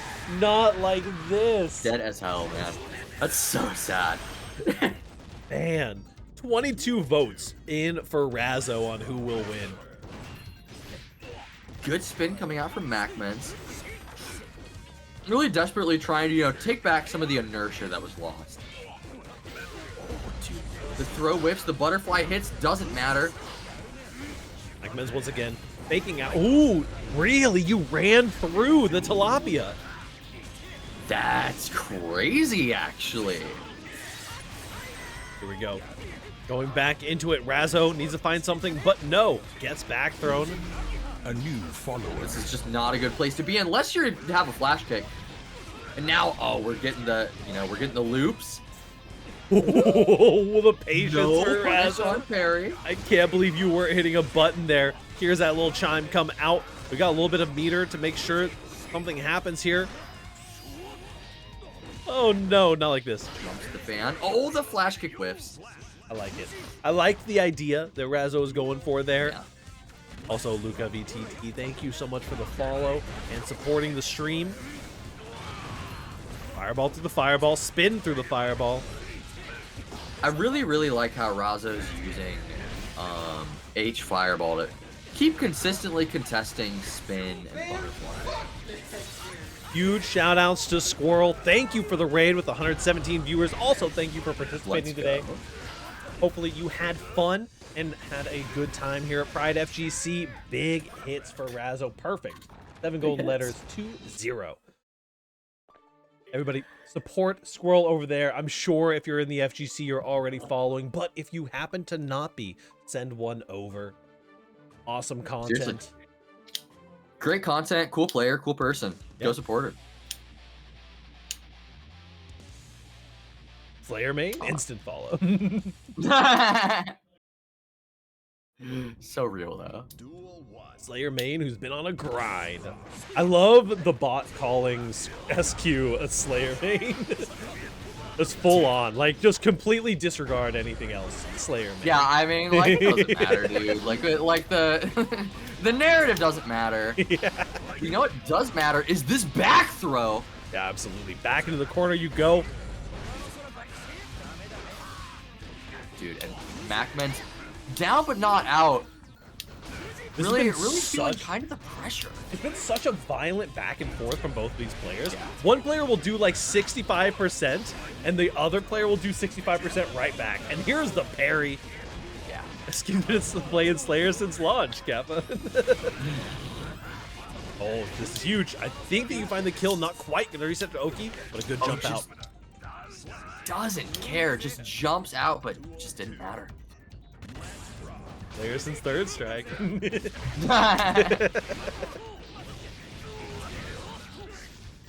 Yeah, thank you so much for the raid. And thank you for the support, y'all. Pride FGC has been a wonderful time. We're looking forward to putting it on again next year. Confirm here from MacMens. The reverse sweep could be starting with this stock. It could be. I mean, both players have a lot of resources to work with. Oh, and hit him dude, with the special. why RC, not? Just JP, send it JP, out. no! No, dude. Not the Eaglemorg special. It wasn't there. Earns the burst out. Razzo wants to pick up some momentum, wants to close this out 3-0 to go face off against Danny. Dude, and just exceptional patience from MacMens, as demonstrated before. This is a bad place to be, though, if you're MacMens. RC, I Worse if think you're you find the Razzo now. wall spot. You actually find a meter for another super through the wall, and that is a 1-2, bringing us to game 4. It all starts here, as somebody that I respect quite a lot has gone on record to say. Listen, the journey of the reverse 3-0 starts with a single stock, and MacMens has taken that step and an extra one past it. We've gone 1-2. It's all in MacMens' court right now. Yeah, I'm curious to see, like, I think that MacMens is kind of elected to be like, okay, like, I can't contest Razzo, like, meaningfully in refresher, right? Yeah. And tempo. So I literally just have to roll with it, and I have to make my hits count. And I think that adaptation is what's allowed A new MacMens to follower. flourish in these later iterations. I mean, I think a lot of it has really come down to the neutral interactions too, right? We're seeing big neutral neutral counter hits. They're turning into these big bombos, which is why the matches felt so swingy. Yeah. And some back turn cancel throws, you know, it Yeah, happens. I mean, it happens to the best of us. All right, little hop. Doesn't quite hit. All right, yeah. There it is. Using that H fireball to contest, but you were too close. Yep. You got smoked by that far slash. Nice, going for the overhead, and does connect, just connect on the raw Fujin there.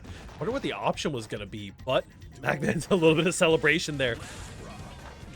We are currently on match point for Razzo, but it does not feel like it. MacMens has a good chunk of momentum. If you're gonna burst, it might as well be golden if you're making it happen.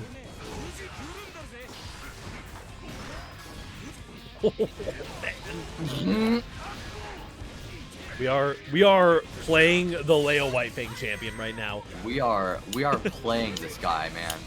Like all the RC into the Tap Dust RC, the classic, by the way. The whole screen is red. Love to see it. Fitting gets thrown.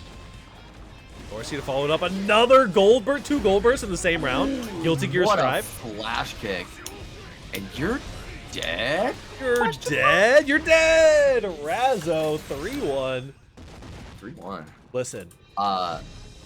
MacMan's very convincing though. Yeah, I mean MacMans was absolutely cooking. We love to see MacMans thrive in a little bit in their element, but Razzo on the Leo brought it together for sure. It's one of those things, you know, I say if you're gonna burst, it might as well be golden. You get so much from the gold burst. You can sneak it in people's pressure strings to, like, if you can time it properly. A-Boy is a huge proponent of this, or used to be at least, where you can get so much meter. The positive bonus gets your burst back faster, but we kind of saw the downside of the gold burst there. MacMens brought the second gold burst out, immediately got hit with a game-winning combo, and didn't have burst. And it's just like, oh, well, you know, maybe it didn't have to be golden, you know? But hey, I'm not blue, right? There's a reason that I'm over here making the decisions of doing commentary, and rather than up here in top 8 of this incredibly stacked bracket, we're gonna be swapping back to the Slayer here to face down against El Maza in winners semi. I almost wonder if it was a matchup preference, like Slayer Anji isn't preferable. I can imagine because Spin and Tilapia. Tilapia makes me so happy. Oh, dude, where are we? We're action. We're hitting some buttons. Yeah, we're hitting some buttons. Can't do that. Can't do that pile bunker. This is an interesting matchup too. Ooh, that one hurts a little. You know, one of the things that I have historically called Danny out on a little bit. You dash forward through the far slash? Okay. Okay. Well, why not, man? One of the things I've historically called Danny out on is being a little bit slow on picking up new matchups. When the new characters come out, it's the most shaky that we see Danny generally. And it's stayed true for most of the characters of Season 3. So I'm interested to see if Danny has any kind of specific counterplay already locked in for the Slayer thing. Yeah, I'm not sure. I mean, Danny is looking very confident right now. And I think Danny in some way recognizes that, like, okay, I have to smother this Slayer character, right? Or else he's gonna teleport on me, he's gonna twerk on me, like, what's happening, right? What a confirm. 6P straight into the Ride the Lightning, 7 golden letters. And yeah, I mean, this is a lot of Danny just playing Danny's game, right? And when that works out, it's great. But sometimes when you start getting into some of those character specific situations,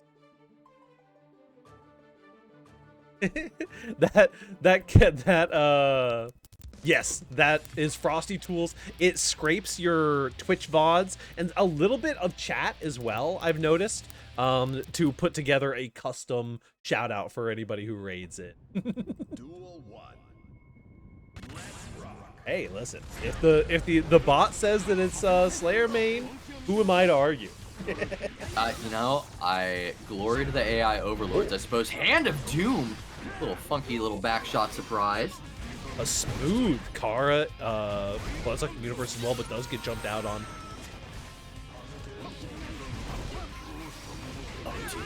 Oh, is bracket wrong? I can fix it. What's up? Oh, I see. I got you. Thank you for the call out. Dude, just the neutral jump JH, the confidence in Danny's decision making is just, it's almost peerless. Like you don't really see players with the kind of confidence that Danny has. Oh, the Disney Fast Pass. Had to use a little bit of extra. Missed out on the red RC there, but there it is. this is death for Razo. Danny really cooking it up. Seven golden letters there again. Dude, Razo needs to find some answers.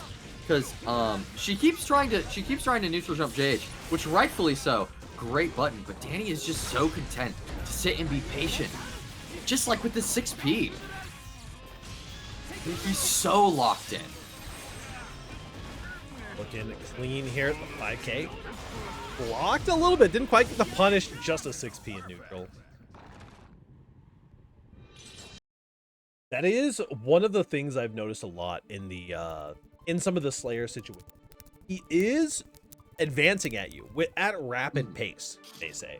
But some preemptive buttons go a long way, you know, when he's essentially Johnny just hitting 6K at you constantly, right? Throwing out like your biggest starter, this isn't happening, right? No way, this isn't happening. This isn't happening, I'm sure. I'm going to assume she's being funny. She was not being funny. Razo has the chance to do the funniest possible thing right now, and I am happy to report has done it. Razo versus Danny, losers semifinals. Kai mirror. Are we gonna see the 2-time run back of like this situation? Like, what's happening here? Currently down 2-0 and is looking to fully reverse sweep, locked into Kai for the rest of this game. Yeah, no, I mean, dude, and like, I feel like I don't have anything to say. I got nothing. I'm just gonna let the match play. I'm just gonna let it play. I was gonna say something about like, oh yeah, I feel like Razo's strong fundamentals and spacing concepts. Really, but no, like I just like what? You know, DP's out. Oh, goes. Chatter says goat counter pick. Yep. I mean, listen. Oh, we're trying to find something here. 5K. Going into the tick throw. It's time. Oh, it's tick throw nation. You're safe. The 5K is so active. Oh, you blocked all that, but you got caught by the 6K. Disney fast pass into the tick throw again.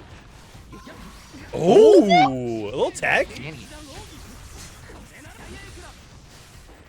Okay. Both players trying to find their spacing. Hit Danny with the Danny sequence. Wait, yeah, I'm saying Razo's got some sauce on this Kai actually right now. We're cooking a little bit here. We are. Danny is in the pink, by the way, for those watching at home. Does JH JD cross up JK? Like, who are you? Do you play this character? I think Razo might play this character a little bit. Razo's like, hey, you want to see some cool new tech? Ooh, this is gonna hurt. Ugh. Yo, goodness gracious, dude. Whoever clipped me saying Kai does no damage earlier, go ahead and delete that clip. I'm sorry. I can make a public apology. Oh, this VOD's getting scrubbed. I am deleting the VOD, unfortunately. It will not be posted. Danny with a big confirm here. Ride the Lightning is going to be plenty of damage to kill. Duel 3. Let's rock. I mean, Razo just like mastering like the art of tilt to have a pocket everybody. Yeah. I think is genuinely like one of the coolest things. Fighting game players hate the mirror. Razo is here to provide. Dude, nice combo from Danny. Cool That was kind of slick, actually. I've never seen that conversion. Oh, dude. RC, Fast you got pass thrown under out. it. Doesn't matter. RC, I think you're dead here. No, there's the plug. Oh, sevens in the chat. Danny 3-0 over Razo, making a run of it. The Kai swap up was not quite enough, and that means, dude, not only. There were two very important things that happened in that last match. Yep. Not only did Razo utilize the art of tilt to mirror pick and pull out Danny tech on Danny, but also frame one learned the Latin American alt F4. Yep. Honestly, the adaptation when you're that in your opponent's psyche, it's beautiful to see. I God bless. Yep. Like, We've got I do- Hotashi coming up to the cabinet here. Also, Brandon I Yoshi. do think it's funny though that both Danny and Mike Safdie do it. It is very good. My personal favorite was that someone on Twitter posted like a compilation of people alt F4ing in bracket, and I don't think there was a single Latin America person on that that like compilation, and you could have made it entirely out of them. I love that. Yeah, Listen, Danny's got places, to be. He's got beautiful sunsets to watch. I don't know if you follow Danny on Twitter, but when Danny finishes smoking through a bracket and then posts a picture with like a beer and sandals looking at a beautiful sunset right after, it's just like, man, what am I doing with my life, you know? dude, I have to like look at the woods in like North Carolina, which are very pretty, but like not the ones I have next to me. It's like, dude, what's happening, man? Like I want a Miller High Life and a beautiful sunset. Come on. Exactly. Duel 1. Gotta hang in there from Secret. We are cooking right now. Danny versus Hotashi.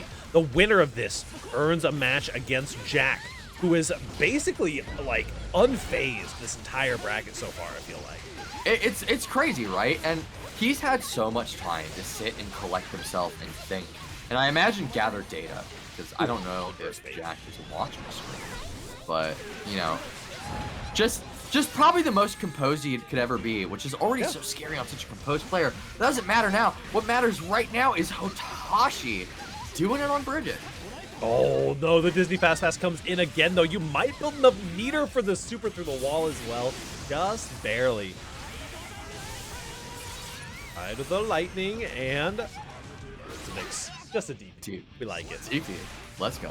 I'm gonna hand the reins over to you, Miss Aria, for just a moment. Yeah, absolutely. Go for it. No, you're totally fine. Yeah, dude, Hotashi yet again proving the concept that like Bridget is just Kai Wicks, right?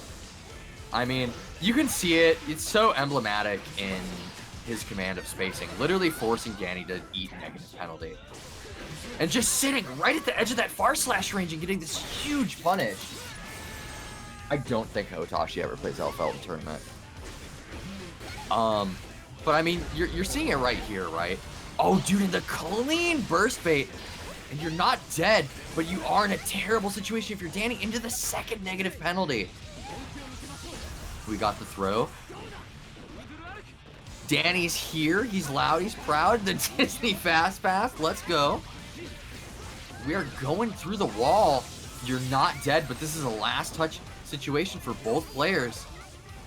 Oh, dude, the deep BRC into weight. Doesn't matter, though. Beautiful close slash from Danny.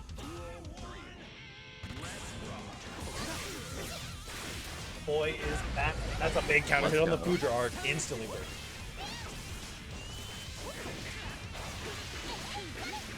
No, we have not seen Hotashi on the LFL this bracket.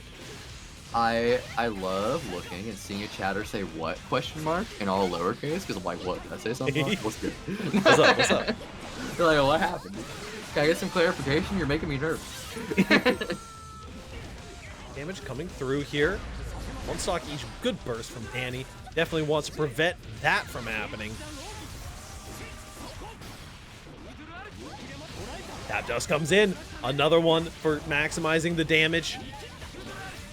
Do we find the kill? Nice. Beautiful HDP to seal the deal. Danny gets first blood, going up 1-0. Yo, checking opponent's connection. Little spectator bug. Yeah, a little spectator bug. It happens.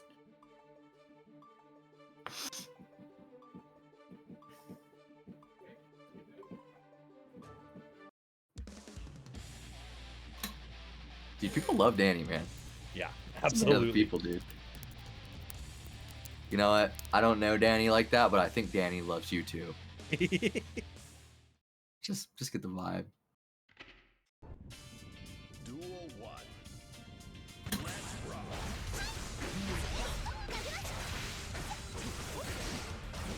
Dude, I mean, it's just, this is such an interesting match to watch, right? Yep. It's like, Hotashi, I brought it up when you were away, but Hotashi understands intrinsically that his buttons are just a little bigger than Kai's. And is just using that to his full advantage. Just like Danny using Ride the Lightning to wall break from anywhere on the screen. You get his game plan really rolling right where he likes to be. Really scary counter hit once again, getting bursted out by Hotashi. Danny with the far slash confirm. Ooh, you might actually find a kill here. When you see a oh, you dropped. Oh, it doesn't matter. The whiff DP gets poked out. You hate to see it. Too bad. There you have it. Ooh. Just a full screen run up, counter hit, close slash. Clean 60% off the top. Barber, no more, please. Yeah, please no more. I mean, I said I wanted like a mid taper. I'm bald now. Like 7 gold lives on the screen, 2-0 for Danny. Yeah. Danny is why locking not, right? in for the last half of this loser's run. Here it is. This is the moment of truth. Is Hotashi going to lock in Kai Kisuke? Hotashi has the opportunity to do the funniest thing right now. Again. Come on, man. Please. Please. Please, Hotashi. Make my day, man. Yo, we're seeing a wait. Could be the Naga. Oh, no, It no, is the no. Naga. We're doing something even more despicable. We're swapping to what some would call the Kingmaker himself. Goriyuki, dude. And I'm scared. I'm scared for Danny.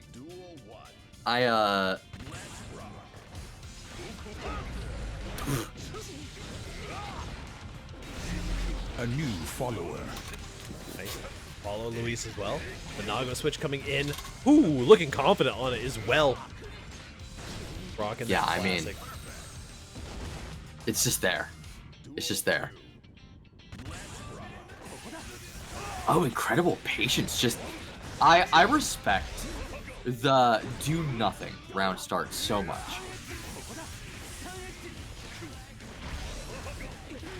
Oh, okay, nice. Oh, Huge. okay. Yeah, that's big. You know, Danny turning up, but Hotashi just swinging that huge 2S. Now he has so much blood where he can't really do a lot, but too huge. And also, wow. Huge, man. Like last frame manual delay on that. BRC, Ride the Lightning. I love Good that. job, When you got man. that 100-meter checkpoint, it's so decisive, especially when if you have like a DP as well, though. This is set point for DM Danny. So, I mean, all the marbles right here. Will he be able to bring it home? All right, Hotashi taking his time. Good IBs. See some of the IBs coming out. Oh, that's a big counter hit. The 6K counter hit coming in. The slowest button in the game, it feels like. But when you get hit by it, it does some work. Hey, getting some blood back here for Hotashi. Yeah, Hotashi in a very comfortable position.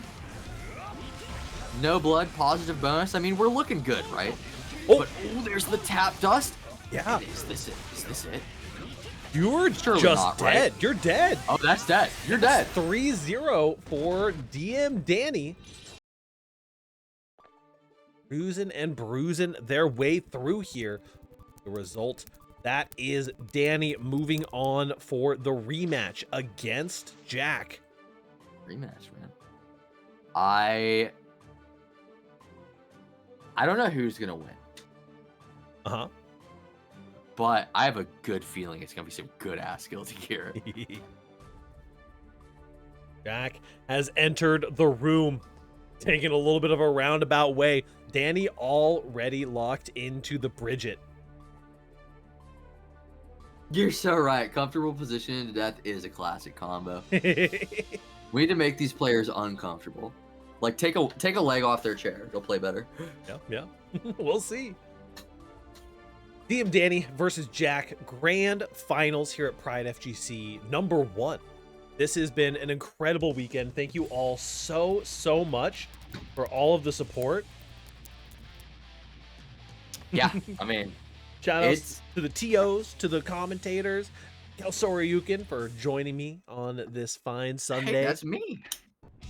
So- Thank you to my newly pronounced co-commentator, my lovely boss. We got the blue hair rocking thanks to all of the entrants we got in this bracket. I don't want this event to end. That is okay. Every good thing must come to an end eventually, but the community that we have and the fundraising and all of that, we can be donating at all times. We can be doing these charity events all the time. It takes a lot of work, but we are very happy to be able to put together some events like this. Nice little 2K. Dude, the fadeaway JS, man. Such a good button. Also, curiously, Danny on the Bridget again. Also, thank you for the raid. Coming in from the Elden Ring mines. Ooh, DP's baited out. Scary situation to be in. Yeah, very scary position to be in. Sorry, I was reading the AI. And what an intro. All right, dude. If you're Danny, I mean, this is not a great place to be. As emblematic of that tap dust. I mean. Yep. I mean, Jack has in top 8 went 3-2 against Danny, but 3-0'd Hotashi and made an absolute clean sweep through their portion of the bracket. And I'm interested to see if Jack kind of keeps this momentum up. Danny definitely looked to be struggling a little bit. Jack's made the adaptations for the Bridget at the very least. Yeah, Jack is. I mean, Jack's just very locked in, right? Especially in the rematch, because like Danny's feeling the bracket fatigue. Yeah. And Jack's had so much time to just chill, and you know, I feel like we're seeing that a little bit reflected in play. Danny's flailing a little bit, trying to find his footing. Everyone has a bed. Rolling under the far slash there. On. Blue Wild Assault thrown after the Blue Wild Assault. Dude, that's actually interesting. What a strong commitment throw. Oh, dude, thrown out of roll. YRC coming in. Okay. Good. No meter. Honestly, very reasonable burst. You don't want to be giving up that. Yes, waiter. I would like some plus frames, please. You don't want to be giving up that positive bonus for free. You're dead unless you burst. Oh, you drop. All right, Jack needs to find some space to get some bullets. Unfortunately, no reload on the steady aim. Got one bullet left in the chamber. Jack's proven yet again that's all we need, but it doesn't hurt to have 3 more. And there's the double JP air to air. You'll love to see it. Love to see Get those it. pride hearts in the chat. We are here. Grand finals as Jack is locking in halfway there right now. Yeah, Jack is just showing incredible commitment on every single one of his options. Absolutely. It does hurt to see some drops to roll through here once Jack starts bringing in that roll. Jack has done so well in the neutral game and usually doesn't bring out the roll until a little bit later in the set, I'm noticing. It's an interesting thing. The roll mix is kind of the layer 3 or 4 as we just gold burst. Danny wants to get some of this momentum back. All right, no bullets yet again. Oh, you're in a bad position now if you're Jack. Danny has 200 meter and a dream. At RC. We won't see a kill, but we will see a hard knockdown here potentially. Have plenty of time to confirm on that super as well. Now with the hard knockdown, the Bridget safe jump is scary, but you don't even need it. Happy Chaos with no reversal options. You can just start your pressure. Oh, no RC, and you get punished for it as well. You had the meter, Danny.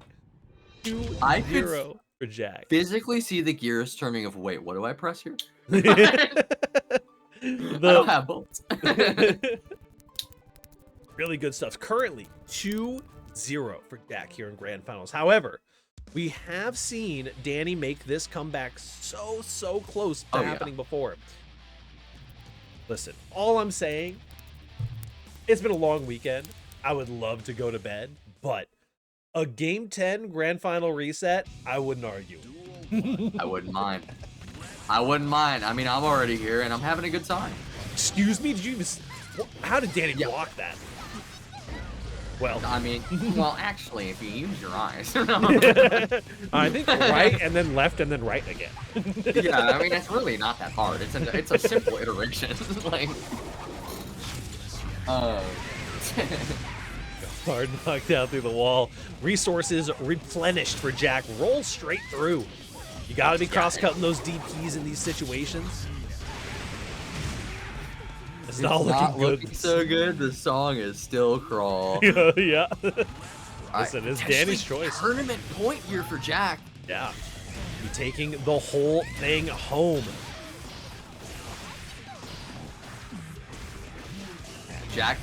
Jack literally not even showing like the he's- situation he's in. Jack is, I mean, it's a really good situation for Jack. They could have literally just been grinding Bridget tech this entire time, right? Yeah.